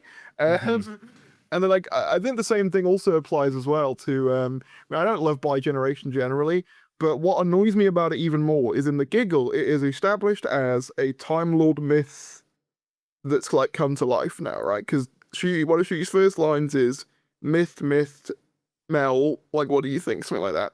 So the idea is that it's a myth that's been brought to life by like the toy maker being around. And I was like, all right, fine.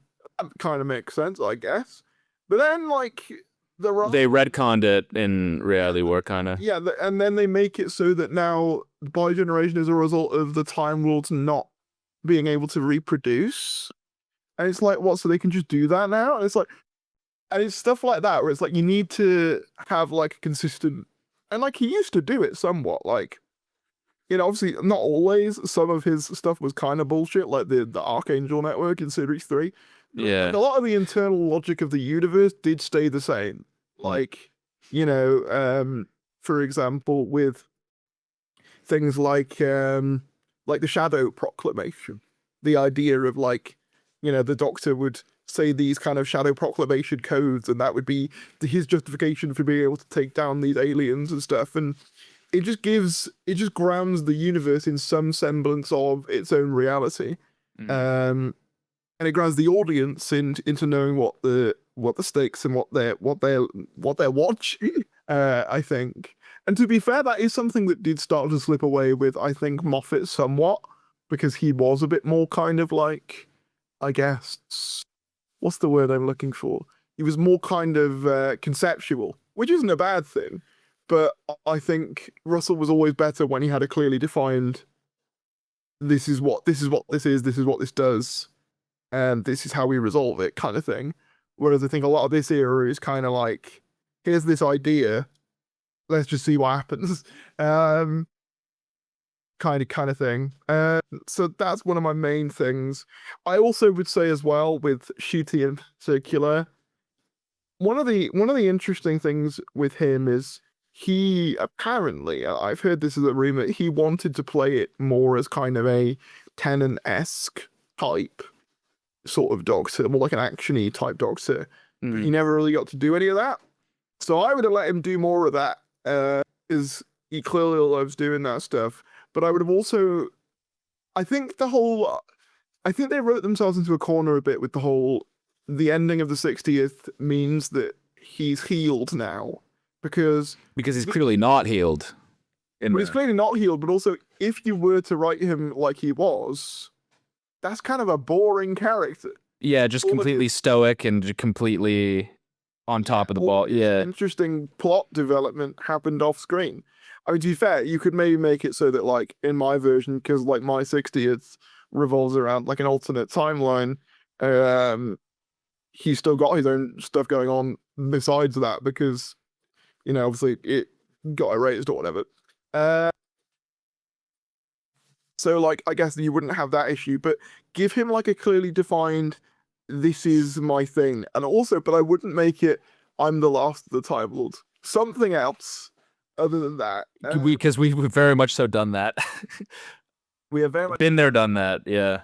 in fact, if you are going to incorporate the timeless child, go further with the adoption allegory if you want to, like, because they clearly try.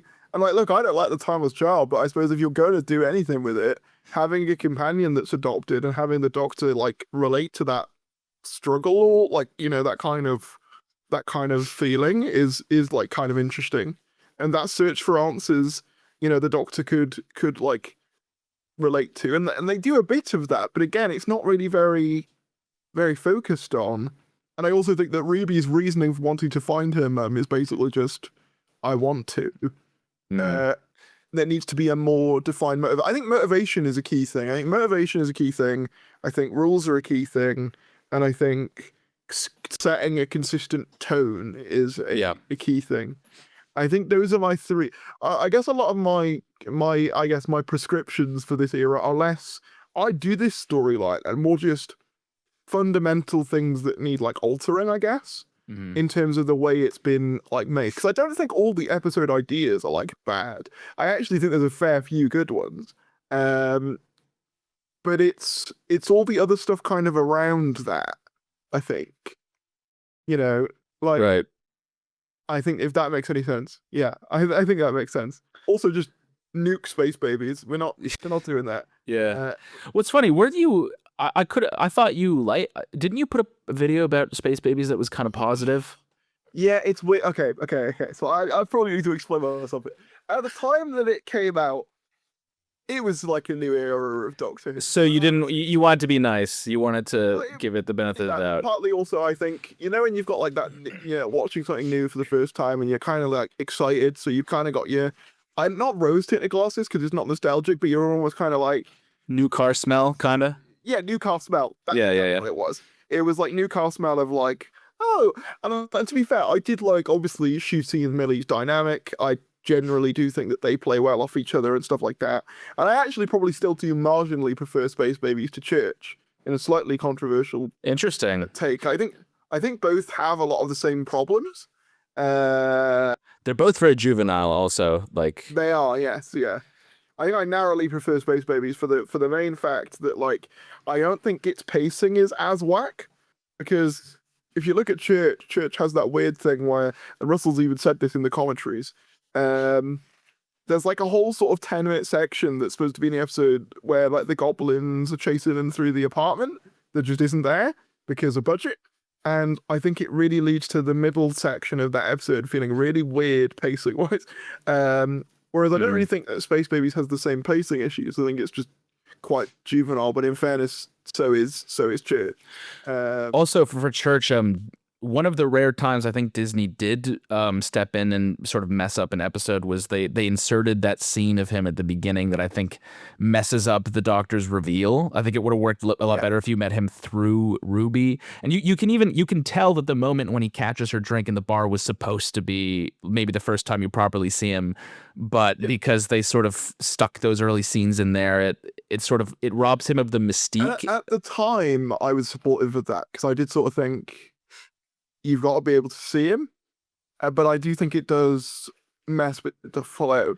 But that's another thing. I sort of come back to what I was saying earlier. I think like it makes you wonder, and not to prescribe all of the blame onto them because I'm not trying to do that, but it does make you wonder what other notes there were, because that's the only one we really know of for sure. Is that one? I suspect that there aren't like too many. I think it was mostly Russell's scripts. I could be wrong, but he hasn't.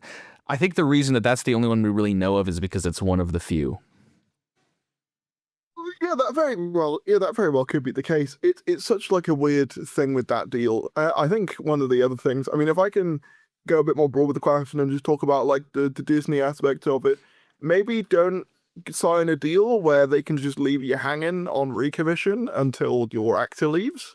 In hindsight, maybe so Yeah. maybe don't write season two with the guarantee in your mind that you're gonna get a third one, uh, because that might not happen. So yeah, I mean it's kind of setting this Christmas special up to be to bite off more than they can chew because it's probably going to try to tie up everything that would have been tied up in season three We're with gonna the get boss. just everything at once episode. Do you think the boss is going to be the Valiard or the Meta Crisis Doctor? That's what I've heard. Yeah, that was like a theory that I spoke about. At this point, could be anything. At this point, it's like Probably an old returning villain. Let's be honest. probably it could Yeah. be the Valiant. It's one of the few he hasn't done. It's one of the few left. Well, he hasn't done the meddling monk yet. That's But in terms of like the ones that will always be on like the fan like forums, right? It was always like Omega, Tutak, the Rani. There weren't many others really. I think the toy maker, I guess, but he brought yeah. Also, but they like that again. That was also done. I think really the big ones that he hasn't done are like the Valiard and Rassilon. Those are like Rassilon's kind of been done a couple of times. That's oh yeah, no, he did Rassilon and End of Time. What am I? Yeah, right. I almost forgot. And then obviously, So he did bring him back. well. Yeah. So really, like, unless you want to do like Barusa, I don't know. The Five Doctors, or like Bring back a Soul Lead. Soul Lead is my favorite villain from all of Doctor Who. which one? Oh no. Soul Lead is the guy from the Horns of Nimon. Oh yes. Yeah, and he's fucking amazing. Yes. No, yes. Excellent choice. I say bring back Syl personally. I know Right. Dan is no longer with us, but maybe recast or What was the name of the other guy from Trial of a Time Lord? He was like a scoundrel. I don't know how to describe him. He was like the Han Solo of Blitz or something. Yeah. Well, don't they say in one of the episodes that he died by tripping over a whiskey bottle? I think. Oh yeah, yeah, that was in a line that implied that he died over 100 years old, which I remember feeling was really weird because it's implied Mel spent her life with him and he died over 100, but she only looks like she's like in her 50s or like 60s. So I don't really know how that works. They don't even. Thing is, what I do find funny about that is that they don't even try and explain why she is on Earth. She caught a Zingo is the line. Yeah, it's like what? It's like okay. Yeah. That was a weird choice to bring back. I think it was like I get it on some level because like they're trying to do like the, she's an orphan thing. Like the toy maker even calls her the orphan. It would have worked with Ace though, I think, and Ace was, or I mean, she'd been brought back in Power of the Doctor, but she's more of a fan favorite companion. It would make more sense for her to be on Earth. Like I think it would have been better with her, or even Tegan. I do wonder if like Russell's original idea was for like Ace or Tegan and Ace or Power and when. Who else? Who hasn't been brought back? Yeah. And then like saw the ending of Power of the Doctor and saw that Mel was there. Like, that'll do. I don't know. Like, I always thought it was a bit of a random choice. To be fair, Bonnie Langford is very good. Like as like a performer, so I do get it on that end. But like, yeah, it's that's a weird choice. Also, I think one of the other things is in terms of just, I think, again, a lot of my things are more broad strokes, so I'd say just the other one would just be like, when you're doing social commentary stuff, maybe get some more people to consult on that. Yeah, no, 100%, yeah.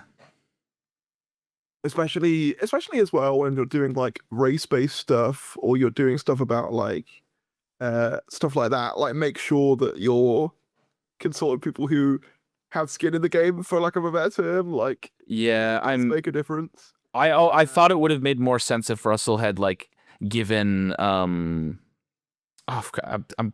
blanking on the name of the episode right now. What was the episode about racism in season 1? My brain is off. Dot and Bubble. Dot and Bubble, yeah. I thought it would have made sense if he'd handed that off to a writer of color or somebody who's, you know, written about stuff like that before instead of writing it himself. Yeah. And the thing is, I do generally still like that, but I also acknowledge that, like, I'm a white guy, so I might not be the best place to critique it from that perspective. But like, I think maybe just be wary of the fact that as much as you are a progressive guy, you're gonna have like your blind spots. Yeah, well, I think the Star Beast is the number one example of him setting out to write a progressive episode, and I can see the attempt, but it might have made more sense to let somebody who's trans or non-binary write that episode. The funny thing about the Star Beast is, at least again, not trans, so I can't fully comment, but the first 20 or so minutes, I think, is done pretty tastefully, for the most part. And then, I've heard people say that, yeah. And then they go, oh yeah, but now we're going to tie it into the sci-fi stuff. And it's kind of like, it's just kind of weird though. Like, yeah, kind of implying that like, oh, but she's trans because the meta crisis and binary. because the male and female together, and it's like what? But also, she wasn't established as non-binary. She was just established as a trans woman. So it's trans woman, and then like it seems to be conflating being non-binary with just being trans in general, which and I feel like he honestly just did the non-binary thing just for the gag of binary. Yeah, genuinely, yeah. I think that is honestly what it was. Yeah. I think that's one of the other things. Like, the only reason there's two Ronnies is because he wanted to do a two Ronnies joke. That's the only reason I'm convinced that there's two Ronnies in that story. The two Ronnies, I say this in the video, they should have turned against each other. I very much so feel they should have turned against each other. It feels like they're setting up for that. And then and it just doesn't happen, yeah. And it would have been funny. They had a funny dynamic. They would have worked better as enemies than like the Ronnie and her underling, who's also the Ronnie. It's also like got weird optics for like Shooty as well, because like, what is he like, David Tennant's underling? Like, you know, there's well, it's weird the way that By Generation worked in the Giggle implies very much so that Shooty came after David Tennant. Like, the 14th Doctor, whenever the 14th Doctor dies, he will appear in that moment in the Giggle. Like, it's after in his timeline. But in Interstellar Song Contest and Wishworld and all that, it very much so seems more like it's just like mitosis, like they just split in two. Yeah, and because the Mrs. Flood Ronnie doesn't really react to seeing the other Ronnie die, and it doesn't seem at all like it's an implication that that's her future eventual death. No. Yeah, I don't know. Would you think if it was, she'd be like, "Oh my god, I'm screwed." Yeah, she just doesn't care. She's like, "Yes, I'll be fine." But like, can David Tennant regenerate into someone else? You know, like, I don't know. I don't know if Russell knows. That's the thing. I don't think he was focusing that much on like strict continuity and like making sure everything makes logical sense. He basically said as much himself. He's more focused on, you know, trying to explore themes and everything. And I understand that, but also you don't have to sacrifice logical consistency to explore themes. Like, no, I agree. Like, you can do both. And I think to a certain extent, it's always been somewhat true that like Russell was never like always the best at like resolutions and like, oh yeah, like no, for sure, doing like the technical like explanation. But the difference then was he would always do the character stuff would always be so good that you would give him like a free pass almost. Yeah. Like, for example, obviously Series 4 is probably the best example for this. You have, how did you defeat the Daleks? You see that big computer over there, which is going to do this, and then all the Daleks are going to start spinning around. And well, the thing is, oh, I'll let you finish. But then Donna's going to like lose her memory, and it's going to break your heart. So there's a sacrifice, like yeah, that's an important element. That something is lost, and that happens in all four of his finales. Actually, the Doctor has to sort of sacrifice something or lose something to save the day. Which gives it more emotional resonance. Like in Series 1, he sacrifices his face. Even though that wasn't in the original version of the script, I think the regeneration strengthened it. No, I agree. Series 2, he loses Rose. Series 3, he Martha decides to leave because of everything that happens. Also, the master dies. Yeah, Right. I guess. Yeah, so it's like he's consistently losing something that's very important to him to save the day, whereas that doesn't happen in Empire of Death, and it wouldn't have happened in Reality War if not for Shooty exiting. No, I mean, if anything, like that's the weird thing about that regeneration to me is like the idea of him sacrificing himself for a child, setting aside all the other stuff about it that doesn't work, is quite nice in terms of being a reason for a doctor to leave. It's just he doesn't have to like because for one thing, as it's been established, Poppy already exists. Yeah, It's like it's unclear as to whether the Poppy is supposed to have actually been Belinda's daughter who was somehow erased before the season even started, or if the doctor just rewrote Belinda's life to graft a child onto her. yeah, It's well, that's the other thing. There's also the thing of she never wanted a kid before this. She's never mentioned that as a thing. yeah. She'd have been saying throughout season 2, like, "Oh, I always liked to have kids, but I could never get around to it, or never, my partner." Because I think they say that she had like a shit partner or something.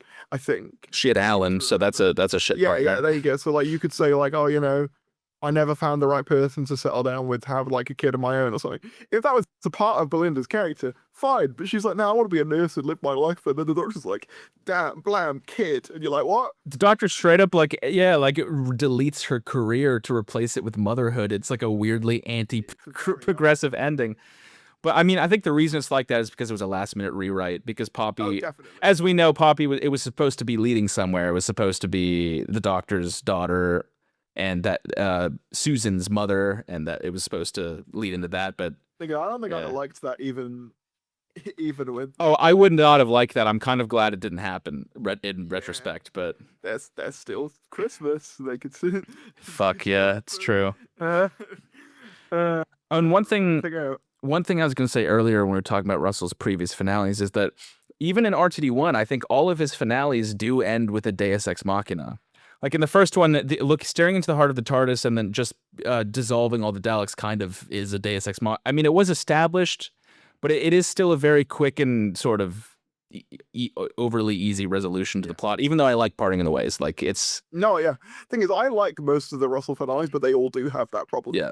Doomsday is worse. Like the thing when Rose is flying to the void and then her dad just inexplicably appears and for some reason isn't getting sucked in for now not explained why and knows exactly where to stand and then disappear. It doesn't make any sense. But like I mean, I think people were willing to overlook that because they liked the characters and the emotions. The sacrifice. Those two. Yeah. Again, it's the sacrifice thing is what makes it. And then obviously Series 3. I don't even need to get into how that's a Deus Ex Machina or Series 4. We already mentioned that, but yeah. But like again, it's the and like the thing is, I do think some of the issues with RTD2 were present in RTD1. It just comes back to what I said earlier about there being more people, to kind of say, let's tweak that or alter that. And I don't think that makes Russell a bad writer, I think, or like a bad creative. Like, I think that's sort of a natural thing to like have in like art, I don't think that should be like discouraged, but I also think it just goes to show like the difference that those other people made and how like we all like to like put a lot of focus on the showrunner as this individual like fountain of all of like the show's like ideas and like they're the centerpiece of it, when the reality is there are a lot of people around them that also make the show happen. And I think it's important to like, and I think it's important to acknowledge that. I don't think you see that when a showrunner is perhaps a little bit too in control. Yeah. You then see the byproduct of that. I do think George Lucas is the right analogy that you brought up earlier. I think it is. Because I don't think George Lucas is untalented just because the prequels, have their issues. In the same way that I don't think Russell T Davies is a bad writer now because this era had issues. I just think that there weren't enough people to say, let's not do that. Whether it be, like metachlorians or whether it be by generation, where it's too what's the saying? Like, I'm trying to say a saying, and it's like they're two kinds of the same cloth, Is that saying? Cut from the same fabric, I think. Yeah, they're cut from the same fabric or cut from the same cloth. Like, Yeah. it's the same, like, real issue. And it's like, I think both are very talented men, but like, even the most talented men in the world, the people say, don't know about that. Sometimes you need someone to reel you in. And like yes men, being surrounded by yes men can be a detriment to anyone, like no matter how talented you are. In the words of Donna Noble, sometimes I think you need someone to stop you. Like, that's what she says to him. Damn. Oh, that's okay. I am gonna have to use that clip in the video, and you know what? I'll give you credit. I'll play this part to give you credit. But that was like a light bulb appearing above my head. I was like, that's perfect. There you go. You're welcome. That's what I mean. Thank you. Uh, And with that, do you want to move on to question 3? Sure. All right. So, do you think that the show is in a better or worse place now than it was in 2022 before Russell returned? This is interesting because I remember you said I think you put this in the chat when you reached out. Yeah. Actually was thinking about it like before I came on, and like it's interesting because in some ways I think it's roughly about the same, in the sense that like the show is in about as uncertain as, because it's worth saying that before Russell came back, there was those few months where we all genuinely thought the show might just end. You know, that did happen in 2021 as well, I think. You know, because they announced that like Jodie and Chibnall were leaving in July, I think, and then we didn't hear about Russell until like September-ish. So like there was like that 2-month period where everyone's like, oh my god, there's gonna be no one else. We're all gonna die. And then like obviously, you know, Russell comes back. And I think by a similar token, it's this thing of like obviously there was those couple of months after Reality War where we were like, oh, it's never coming back again. It's gonna be like 10 years without Doctor Who. And then they announced like a Christmas special, which like, you know, fair enough, it's only one special, but the BBC seemed pretty dedicated to keeping it around. Well, they don't have many other shows that are, or really any other shows of the same stature. So it's kind of a cultural export at this point. So exactly, and none that they can really merchandise out in quite the same way that you know, it's like there you go, Exhibit A right there. There it is. I think the one way I do think it's maybe worse is Doctor Who has had bad or rocky eras before. That's not a new thing. I think the thing that potentially is worse about this, it's particularly about the way it ended, is the final image of Reality War being Billie Piper. It just smacks of a level of desperation that I don't think like the Jodie era, for all my issues with it, ever really did. Like, for all of my issues with that era, and anyone who knows me knows I have a lot of issues with it, it is at the very least committed to that man's ideas. Do you know what I mean? It doesn't just go, oh, bollocks, Jodie's leaving, bring back Matt Smith. Do you know what I'm saying? It doesn't do that. It does stay with its vision for good or for ill. And I almost think there is something more dignified about that than it's Billie Piper. You know, in some ways, I do think that kind of validates a lot of like what people say of just this show peaked 20 years ago, which I don't quite think is true. I think that there are a lot of great stuff come after. You know, a lot of people's favorite Doctor is Capaldi, who, you know, was not around until like the mid 2010s.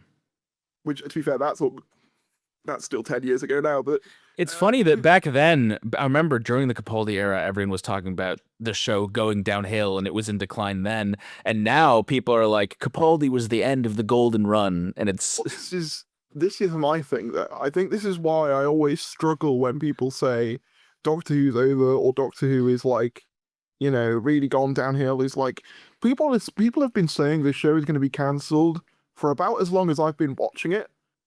And so it comes to a point where you're like, but is it though? Like, do you know what I mean? And one day it will, as all shows do eventually, it will end. You know, it will be cancelled or not be renewed or someone will leave or whatever. whatever circumstances that happen will happen. But I think like I do think there is an element to this like community if we have like collective PTSD over 1989 that I don't think we've ever fully Even if we weren't alive then, the even if we weren't alive fandom has PTSD about over that. 1989. Well, I Yeah. think the reality of the situation is we are in a very different situation to 1989. It's worth saying in 1989, the BBC fucking hated it. They Yeah. wanted it they wanted it gone. You know what I'm Yeah. saying? Whereas like if you It wasn't a crutch back then the way it no. is now. Well, there's that, and if you read any interview with like any BBC person, like, they will always say like how much they value it and how much they want to like get it right and how much like they want it to like succeed and stuff. And you could say, well, they would say that, but again, they weren't saying that in the 90s. They were saying should be fucking gold as shit. Do you know what I Yeah. mean? I think that is a different position to be in, and I think there is also something to be said for the fact that we are in an age of the franchise Yeah. the franchise era, if you like. And like you were saying, in terms of franchises, not only just the BBC, but also Britain, it's one of the few remaining ones we still make. Um, hmm you know, Bond has been sold to Amazon now. Obviously, I'm not happy about that, honestly. no, But obviously obviously. So Bond's been sold to Amazon. I mean, what else is there? Like Harry Potter's fucking all over the place. Uh, and so it's like I think there's an importance to Doctor Who sticking around that I think is undervalued. And I think the BBC recognise that. So I think for me, I think it is in a worse position, but not by that much. And I do think that it has been slightly over egged by some people. Because it's like at the end of the day, this gap year that we're in now, we've had gap years before where all we've gone is a Christmas special at the end of the year. 2016 springs to mind, and also 2019 springs to mind. And arguably, it was weirder then because, like, it was just after a new series relaunch, and then they were just like, see you later, and like, they just left free.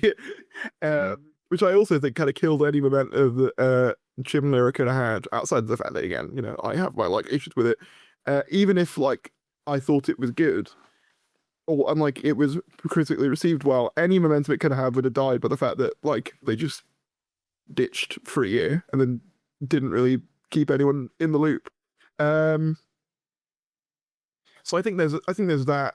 I think there's also an element as well of like the TV landscape just is even worse now than it was at the end of the Journey era, and I don't think that's like a this era specific issue so much as it is just the way things are generally. Um, you know, in the UK at least, I think it's true of America as well. Like the idea of something getting more than like, you know, 4 million viewers is a rarity now. Where it's like people will say that like, back in like, oh well, back in 2008, it was getting 7 or 8 million viewers. And it's like, yeah, but like any show that's been going on long enough is going to look bad if you compare it to figures from 2008. Like it's not a fair comparison. It's the equivalent to comparing New Who's viewing figures to like figures from the 70s. Like it just they don't really have any real correlation beyond being part of the same thing. But like in terms of the context with which they were released into, they were completely different. Well, I think it's a case where the ratings ultimately were kind of low, but they're not as astronomically low as they seem by comparing them to ratings from the 2000s. Because like you look at Series 11, which wasn't that long ago, the ratings were very high. Like there was a lot of interest. And again, that was in the streaming era. So yeah. You can, but I think even the difference between 2018 and like, because you got to think COVID happened since then, and I do think that was a big shift in the way we consume things as well. That like I think people are still kind of readjusting to that. Like people don't really go to cinemas anymore either. And it's things like that, or at least not in the same magnitude as they once were. Well, I mean, I do think most people watch this era specifically on Disney Plus. That's how I watched it, and those ratings are not factored into the TV ratings. Obviously, that's the other thing as well. It's like and it's like I think for me, just I think it gets what I find frustrating about the continued conversation around whether Doctor Who is going to continue to exist, and like, is the ratings actually bad now? Is that I think no other show gets like no other show's ratings ever really get treated in the same way as Doctor Who's do. No one ever compares like, I don't know, Britain's Got Talent's viewing figures from 10 years ago and goes, "Oh my god, what happened?" Like, because it's just kind of obvious what happened. Like, you know, TV declined, and therefore shows get less viewers now. But I think it kind of gets turned into this whole like the culture war plays a part of it as well. Well, yeah, it is a lot of people that have a political, they have a different reason for wanting to posit the idea that Doctor Who is dead because it went woke. So, Exactly. like, as if Doctor Who wasn't always woke, but like that's a whole Exactly, and it's this thing as well of like, you know, a correlation does not necessarily equal causation. You know, just because viewer figures are lower doesn't mean it's because of the thing that you think it is. You know, I think one of the other things is just that like the show's been knocking about for a very long time, and people do get bored of stuff eventually. It happens. Like you know, the Simpsons is another good example in that aspect. Like that's been going for like how long is it? Like 1989 did that start? 1989, yeah, right when Doctor Who got canceled. It's Yeah, that's kind of funny. And like that's still going on now, and like yeah. you don't really see anyone talk about modern Simpsons episode other than occasionally when they'll say, "Oh, it's really good now." All of a sudden, Really, I've only heard people say it's bad. okay, I hear like I see discourse sometimes where people will say, "Oh my god, Simpsons is actually good again," and I'll never hear anything about it for like another like few years. Do you watch Smiling Friends? Because they made a joke about I, Simpsons I in. haven't yet, but I have seen that clip of Uh the didn't Smiley Friends end? They announced that the last season will be the next one. Okay. Why is So, it ending? not because it's not popular, just because the creators don't want to stretch it out. They don't want to become the Simpsons, I guess. It's create Boy. or Rick and Morty. Well, it's created by like YouTubers like Psychic Pebbles and I forgot the name of the other guy, but like he's also a YouTuber, and there's a lot of the Oni Plays guys like Yeah. contribute to I it. think So I know because I know that they got Doug Walker in an episode, didn't they? yeah, yeah, he was Daniel the Demon Slayer. That was amazing. I fucking love that. That was cool. Yeah. Like, The era of everyone hating on the nostalgia critic seems to be over. Now we're in the era of people being nostalgic for the nostalgia critic and liking him again. they should make somewhat like he should make a channel called the Nostalgia Critic where it's just like him watching his old reviews and critiquing the old reviews as the current Nostalgia Critic. He should genuinely, yeah, he should genuinely critique To Boldly Flee. Do a nostalgia critic episode on that. Good. Yeah, Yeah. oh, that would be good. Yeah, like yeah, but what were we talking about? Doctor Who, something like that. We're talking about Doctor Who. So, yes, so something on along those lines. Yeah. Yeah, I think my thing is just, I think it is slightly. I don't think it's in a great position, but to be honest, I think it's been a sort of up and down for like ages. Yeah. And I do kind of see a lot of this like, it's never gonna get made again. To be a bit like presumptuous, it's like guys, we've been in this place before. You know, this ain't our first rodeo. As I said, like 2022, we all thought for a while, oh maybe it won't come back, or 2021 rather, before Russell was announced. You know, it's something I like. People were even saying, like you said in series 9, oh the viewer figures have gone down, are they going to continue it? And then they did. It's this thing of like, I don't think I think Doctor Who by its nature is designed to withstand most things. It's just how they do it. Basically, it's just they need to find the right person, the right vision, and the right format to reinvigorate it. And I think that will happen eventually. I think if time has taught us anything, is that this show will eventually reinvent itself, even if it takes time, like the revival did. Like, I think it is just one of those ideas that will never truly be gone. I think it will just constantly readapt, and it's better placed to do that than like most other things are, really, because it doesn't have to rely on really anything other than its core iconography, i.e. TARDIS, Daleks. That's kind of it. As long as you've got that, Which, to be fair, Shooty didn't have the Daleks. Still not over that. Yeah, that Um, sucks. He didn't get like the Cybermen either. no, He he got none of the big. he didn't get the Weeping Angels. He didn't. The He didn't get. Master. Yeah. Didn't get any of them. Well, technically, he in the giggle he was near the Master in the form of the tooth. So that counts. It's a Master episode. Also, There we go. in reality, or you get a scene where was it Anita opens that door and then a clip of To the the Daleks. Daleks plays, and then you get a Dalek trundle past. So There we go. It's a Dalek episode. Yeah. there you go. There's your Dalek episode. I find it so funny that Anita didn't help the Doctor there. Like, just watched him strapped down to a table and then just left. Like, I'm gonna leave you to whatever that is. she helped him in the reality war when he was in trouble, but there she's just like, I don't know what this is. I don't want to get involved. Like, I'm just gonna leave. She open. I have a joke in the video about her opening a door to the twin dilemma. The part, you know what part? Yeah. You should have like the one, when Tom Baker is suckling on that like alien. That's good. That's good actually. Yeah, there you go. Right. If I put that in the video, if I put that in, I'll have to give you credit for that too. You'll just have to like put in like a little note whenever you do it. Yeah. Stole this off him. I stole this from Tharries, just to be clear, guys. There we go. I think in conclusion, basically, the show is in a slightly worse place than it was. But also like broadly speaking, it's like it's not been in a great position for about 10 years. In terms of like, everyone's constantly unsure whether it's going to continue or not. So I think ultimately it's just a case of like waiting and seeing. And I don't think it's that different. I think it's marginally worse because of maybe it looks slightly more desperate now, but like in terms of where it functionally is, I think it's about the same. I have heard whispers, and you might know more than me on this topic, but I've heard whispers that Doctor Who was in talks with some streaming service to relaunch itself before Russell stepped into the picture, and if that hadn't happened, we might have got a totally different kind of reboot. So I think the idea was the BBC always wanted to partner with somebody, I think. And obviously they were shopping it around to different people.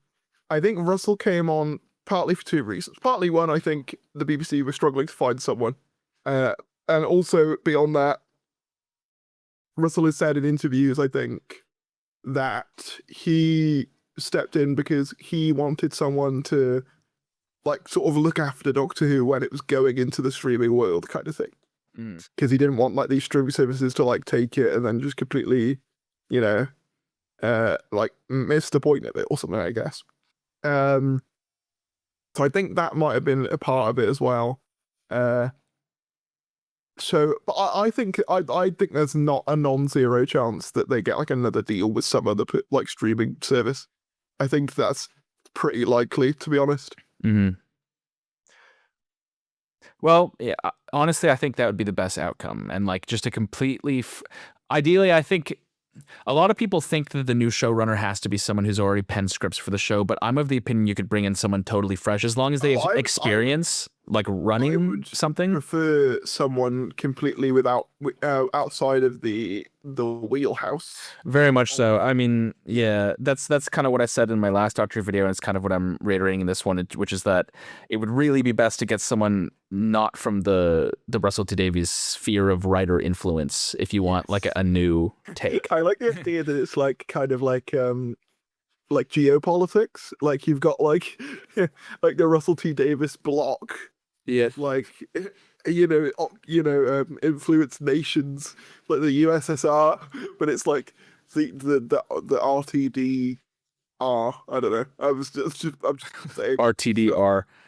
Fair enough. Yeah. Then they'll put like communist flag with like Russell T Davis's face over like something. Would that make Stephen Moffat China and the Chris Chibnall like so. Poland? I don't know what other country to go with. I mean, Poland was part of the Eastern Bloc. I don't know. Yeah, Switzerland maybe. Switzerland wasn't part of the Eastern Bloc. No, they were. No, but it was just like neutral, isn't it? In every award, Switzerland's just kind of like I'm just gonna sit this one out. So maybe I don't know. Yeah, I'm just saying saying stuff. It would definitely. I mean, a lot of people have been suggesting Pete McTighe. Well, that's the rumor is. I'll tell you, as a person who is in the rumor verse, if you like, the rumor is it's basically between two. One is Pete McTighe, which is Russell and Co.'s choice of successor because like he did War Between, he worked on this era. He's part of the Russell Eastern Bloc. He is. He's part of the Russell Eastern Bloc. He's like, I don't know, he's like Gorbachev, I guess. I don't know. He's their preferred option. Because War Between, he did some Jodie episodes, and obviously as well, he does like a lot of the Blu-ray stuff and a lot of the like the little extras. So like he does make sense in that way. But the BBC, the rumor, at least what I've heard, is the BBC aren't quite sure about him because he hasn't like run much outside of Doctor Who. And obviously his episodes were like, not well liked, received. Yeah. Which is kind of similar to with Chris. So it's reported that the one that the BBC are interested in is Jack Thorne, who, among other things, did Adolescence, and I think hang on, I need to check my facts here because I think he may have co-created Black Mirror, but I'm not sure. Hold on. Well, if that's true, that would be. I loved Adolescence. And it's funny that we're talking about the robot revolution because Adolescence is an example of something that does tackle the theme of incels in a really interesting and nuanced way that says something profound, and I think could potentially drive somebody who might be going down that path away from that ideology, which is, I think, important if you're going to tackle a theme like that. I agree. It shows where it leads. Yeah, no, Jack Thorne was the developer and showrunner for not Black Mirror, sorry, but his Dark Materials, which was another Bad Wolf thing. But also he was the mind behind Adolescence. Also, he'd recently did the BBC's Lord of the Flies adaptation that's just come out. So he did also like co-write The Cursed Child though. So with J.K. Rowling? Yeah, many years ago. Yeah. Well, I will say that was before J.K. Rowling was on this current arc. Oh yeah, I don't think he would be supportive of that, but it's more that The Cursed Child that is bad. Was my thinking, yeah. Yeah, well, to me, that might be because of J.K. herself. We don't know what came from who. So, So basically, those are the two options. You've got basically what I would like to call the good option and the bad option. Kind of, yeah. Like, to put it more diplomatically, you've got like the kind of like the industry option and then like the outsider option. Yeah. You've got like the establishment option and then you've got like the rogue option. Doctor Who needs to not go with the establishment option. That's very much so my opinion. It needs to break free of this circle, I think. And I mean, of the same few guys. I mean, it's nice. It's nice that Pete McTighe at least hasn't been there basically since 2005, the way that the other showrunners all were. They were all there from the start. At least he's newer and younger, but he's still part of the same writer circle. He was still handpicked by Russell, and if you want, I don't know, judging by his like episodes, whether he would be like the guy to give a fresh vision on it. No, I think it would feel similar to. I mean, I don't think it would feel exactly like RTD2, but I don't think it would be like a bold new take. It would be in many ways a continuation of the same sort of. I feel like it would feel like more New Who, like 2005 style New Who, whereas I feel like we need a totally new Who. You know? Yeah, which is funny because that's what we were told this was, and then it was not. Yeah. No. Do you think retroactively they're gonna call season 1 and 2 series 14 and 15? Like they're gonna rebrand it? God knows what they're gonna do. God knows what they're gonna do with that. The thing I wonder is if a new streaming service does pick it up internationally, are they just gonna have this big gap? Like, because obviously they, like say for example, just for argument's sake, Netflix get the rights to everything from Christmas onwards, right? They're not gonna have the episode that explains Billy Piper's there. Like that's kind of weird. I suppose then again, Disney didn't have Power of the Doctor where David Tennant showed up, so I don't know. Maybe it's all just a mess. Maybe it's all just all over the place. I don't know. Well, I'm of the opinion it needs a reboot, whether that be a soft or hard reboot. I think it could be Yeah. either. Like it's something like 2005 where it doesn't really mention the baggage, but like that still happened in continuity. But I personally think it would be cool to also do a hard reboot, like a new timeline. You could still cross over with the old timeline, but like a new First Doctor. I know a lot of I people hadn't don't thought like that about idea. this. A lot of people don't like that idea. I know it's Yeah. controversial, but I think it would I be cool. I did make a video arguing the merits of that idea, like just conceptually, and I got a lot of people being like, "No, you can't. You'll never do that." And it's like, yeah, but I don't know, man. Like, at what point does the number of doctors just start to sound ridiculous? We're Mhm. we're getting towards like obviously if Billie Piper is the 16th, I it's thought she's either not. like I feel like she's not, but like we're either going to be on the 16th or 17th Doctor next. And that Yeah. just it's beginning to sound silly. You know what I mean? There's something about when you go past like I don't know, like 15, where it just starts to sound a bit like Yeah. I don't know, 17s. Like, it just starts Well, to sound a bit they made a good call in the classic series having a Time Lord die at 13 because I think that's the number that's the highest you can get without it starting to sound too high, if that makes yeah. sense. I think like 14, 15 is where it starts to yeah. Yeah. It's- And then It feels too big for a newcomer to like wrap their head around. I guess in fairness to them, they wouldn't have thought that like it was gonna carry on till like a 15 or a 16th Doctor. They'd be like, what? This made Yeah. it past like 1980? What do you mean? Well, I mean, I guess that answers the three questions I had, the three main questions. And then I said earlier that I had a bonus question that was specifically for you. You might be able to guess what it is, but it's just, what was it like being on the set of Wish Yeah. World? And what was it like seeing yourself in an episode? And do you think that might have sort of like colored your thoughts on the era since you're technically a cast Yeah, member in a way? I think I mentioned this a little bit earlier. I definitely think it gives me a fondness for this era that I think is very personal to me, especially because of the reason all that happened as well. Like I've talked about it before, but obviously in an old video I said as a kid that I wasn't sure whether like I'd be able to get on the TARDIS because like it doesn't have like a ramp and like it's got like a step up to it Mhm. on the box. And so Russell was like, "Oh, we're just gonna add a ramp in," and it was because of you. Also, do you want to be in it? And I'm like, uh, "Yeah." That must have been quite a day for you. It really was. Yeah. And so like obviously from that perspective, and like what a lovely thing to contribute. Mhm. Like like that's just a nice. I mean, they never used it, the bloody bastards, but it's there, It's there, yeah, you know. there in spirit. But like no, I suppose no kid ever has to wonder whether they can get on it, which is Mhm. nice. Just as a thought to have, I suppose. So from that perspective, and also like the day of being on everyone was just so nice. That's my main like takeaway.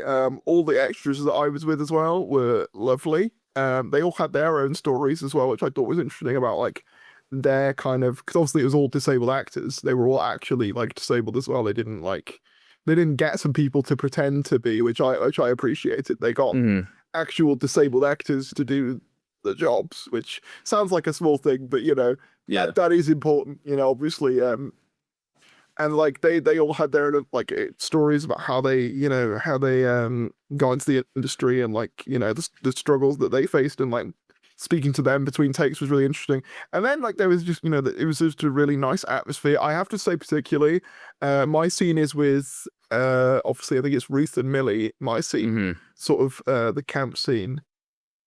Ruth Madley, who plays Shirley, is phenomenal. She's like the loveliest person ever. And Millie was really nice as well. I Mhm. will say, and I've said this a couple of times, is when I was there, they were towards the end of like that block. So I think there was a sense that everyone was a bit knackered. Mhm. Um, but like even still, everyone was very like obviously very happy to be there. Um, and like everyone was super accommodating and like it all like oh especially with the disability aspect of it as well that was all catered for expertly. um there wasn't really any like friction or issues there, which is an important thing to like acknowledge because you never know. And obviously, like I've never really done anything like it myself either, um, really in the same way. So it was quite surreal, really.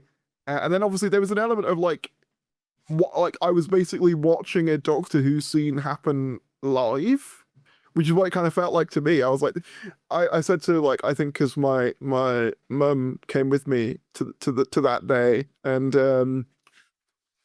I basically said this is my ideal job.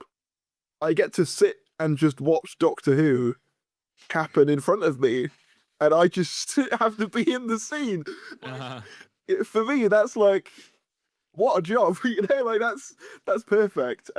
They should like for the next season just have you framed in the background like all the time. Yeah, Kind of like a Where's Waldo, like if you look closely, yeah, Tharries is there, just sort of watch they yeah. get with popcorn watch. Make me like a Stan Lee. That's what Yeah. thoughts every now and then pop up. I think what made it special though as well was the context of that scene being about like disabled people as well. Mhm. Kind of like the idea of disability not really being seen by people if they're not looking. I think that really did resonate with me. Even if, like, again, I think they could have done more with that maybe in the story itself. Mhm. I think the fact that that was a thing that was actually portrayed, even if briefly, was actually something really impactful. Um, and just generally, yeah, it was just a very like positive day. And I remember, and like obviously at the end of it, there was a picture of me. I couldn't go on the TARDIS unfortunately because they were having maintenance done. Mhm. But Chris, who was one of the producers, sort of took me aside at the end of the day and went, "Psst, you want to see the TARDIS?" And I was like, "Yeah." Like, there's just that like glee of it, and there's a picture of me next to it, and I was just like, "Oh my god," like that's insane. And like obviously as well, it's worth saying that I went in April of 2024, so we're talking now 2 years ago almost, but also before season one ever came out, um, which is shows how far ahead that they were with filming it. It was But surprisingly far ahead. Like I almost think really, it might have been a bit too far ahead, but yeah, I think they did as well. But like obviously from my perspective, the 60th had come out, and I broadly really quite liked the 60th. It has its issues for sure. mm, The giggle, like you mentioned, of the Star Beast, like the ending. But broadly, I do enjoy that as like a little trilogy. And then like in the new year, got to be in it, and then it came out, and then, but we can all pretend that it all went great after that. But no, I mean it's so that I think the build up to this era is almost to me as impactful as what came after, in a sense. Like those few months of like the 60th, and then finding out that the ramp was going to be there in the giggle, and then like having that experience. I wouldn't say that it has prevented me from critiquing it because I have been. If you've ever watched my like thoughts on Reality War or many other episodes as well, like I was even kind of like mixed on. I think it's grown on me now, but 73 yards at the time, I wasn't hugely keen on. Then Empire of Death as well. I was like, what mhm. did you do to my boy? And I was there. Yeah, I remember watching your review of Empire Death, and I saw the Yeah, disappointment in your face. I could see yeah. that you really wanted to love it, but you just couldn't. No, and it's like, I think with anything with Doctor Who, even with the Chibnall stuff, I always go into it because it is my favorite show with an element of like I always want to like it. I always want it to be good, and I always want it to be doing well and to do good things. But also, I'm not going to say something is good if I generally don't think it is. Um, and like I don't, I thought both of the finales for this era were pretty dreadful, and I was in one of them. You know what I mean? Like I was in one of them, Yeah. and I still think it was kind of dreadful. But like, I hope at least that at least reflects somewhat on me that like I'm not just gonna say it was great um when I don't think it isn't. But at the same time, I don't think it is all dog shit either. Yeah. And I think in some ways that's the worst place to be in because I think the internet is so either you think it's the best thing ever or you think it's like the worst thing to ever exist on television, and I'm kind of like, it's just kind of a mixed bag, and I think that's kind of like weird. Like that's kind of where I'm at with it, and it almost in that way is worse because like no one takes your side. Then everyone's like, well, now you either got to think it's good or think it's bad, and I'm like, well, I kind of think both at different times. It's weird. Um, Mm. I don't know. Nuances just isn't really allowed online, I think. No, no, it ain't. Unfortunately.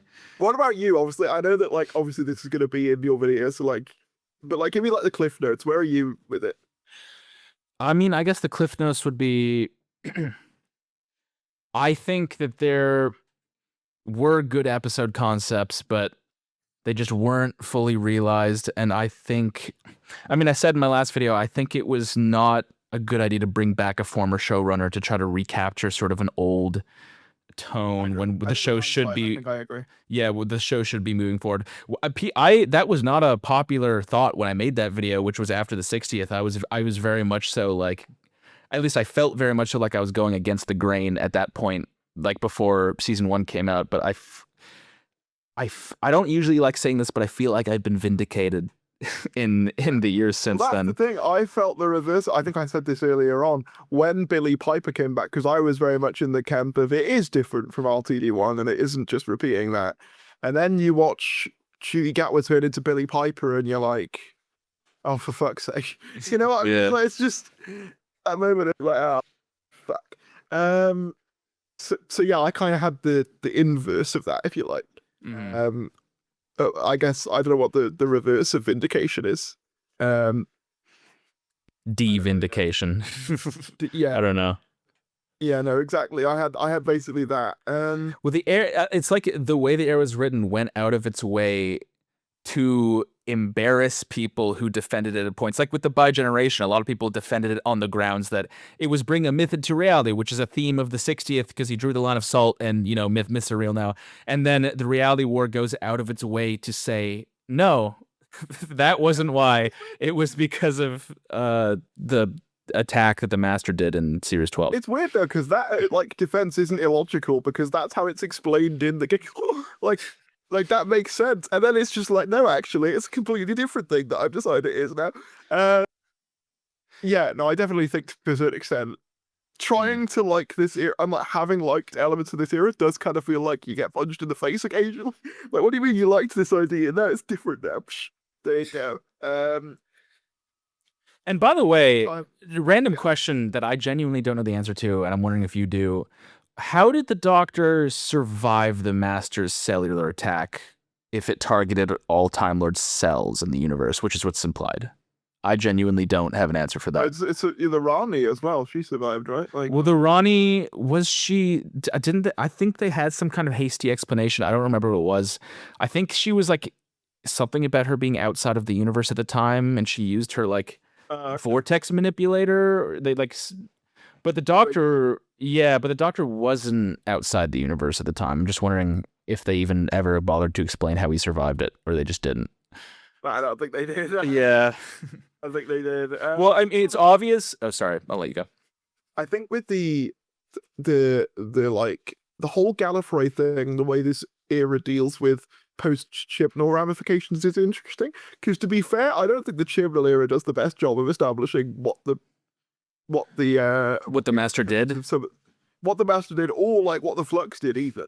Because Yeah. Oh yeah, they straight up say it like killed half the universe, and they don't really ever explore yeah, that. if you were to watch just the Jodie era, you'd assume that it all got patched up by even the Daleks, which is not the way that it's portrayed in Russell too. So I think that's another element of. I think that's one of the other things. Obviously, Russell was trying to be very respectful of like the past contributions, which I do respect, but I also kind of think if you're doing a reboot, maybe don't start it by going, "Hey guys, remember that thing that you all hated?" Yeah, that's still kicking about.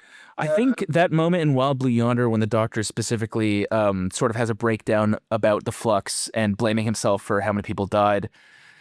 Whilst I think it's true, Russell definitely wants to be respectful to what Chibnall wrote. I think you can tell that that was written in response to there being the Doctor not really reacting to it in Flux. I think Russell watched that and probably was saying to himself, the Doctor needs to react to it and it needs to affect her somehow. And then when he wrote Flux, that was sort of his way of doing that. He isn't wrong. Like, No, he's not wrong. He's totally right. He's completely right. Next week, she's like, oh, well, anyway. Yeah, there really did need to be like an emotional ramification. So I mean, Wild Blue Yonder is a good episode. That was a good scene. It is. So I can't lie. Also, Tennant's performance in that episode, like, it's so good. Yeah. Well, I guess we've got through everything. It only took how long? 2.5 hours? How long have we been in this call? It was always going to happen with me. I say too much. Well, I mean, I have a lot to work with for this. Yeah, editing this down to like a minute is going to be quite the task for me. But good luck with that. Yeah, I mean, I guess I should post the full unedited thing. Yeah, definitely. You could do that thing as well, can't you? Now, where it goes out to both both feeds with like that collaboration thing. Well, yeah, I've never done that before. I guess I could try that.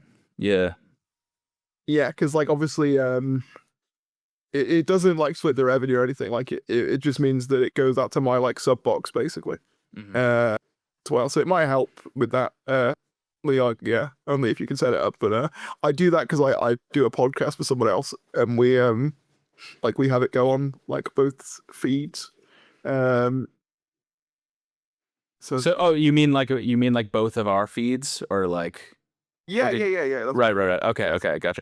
I thought at first you meant my main channel and my second channel. Oh yeah, no, I mean I just meant whatever one you put it on. Yeah. Okay. Yeah, whatever you put the full one on. Well, I'll let you know. I'll probably post it around the time that I'm posting the video. So. Yeah, that sounds good. All right. Well, before I end the recording, do you want to like have like a little goodbye, or like final thoughts or whatever? Or final thoughts are Doctor Who is terrible and I love it. There we go. That's a good final thought. All right. Bye. Bye, everyone. Bye. Thank y'all for watching this entire interview. If you want to see the channel of the person I was talking to, check it out right here. And if you want to see the video this interview was conducted for, it'll be right here. So you got a couple options there. Otherwise, have a dandy day. Peace out.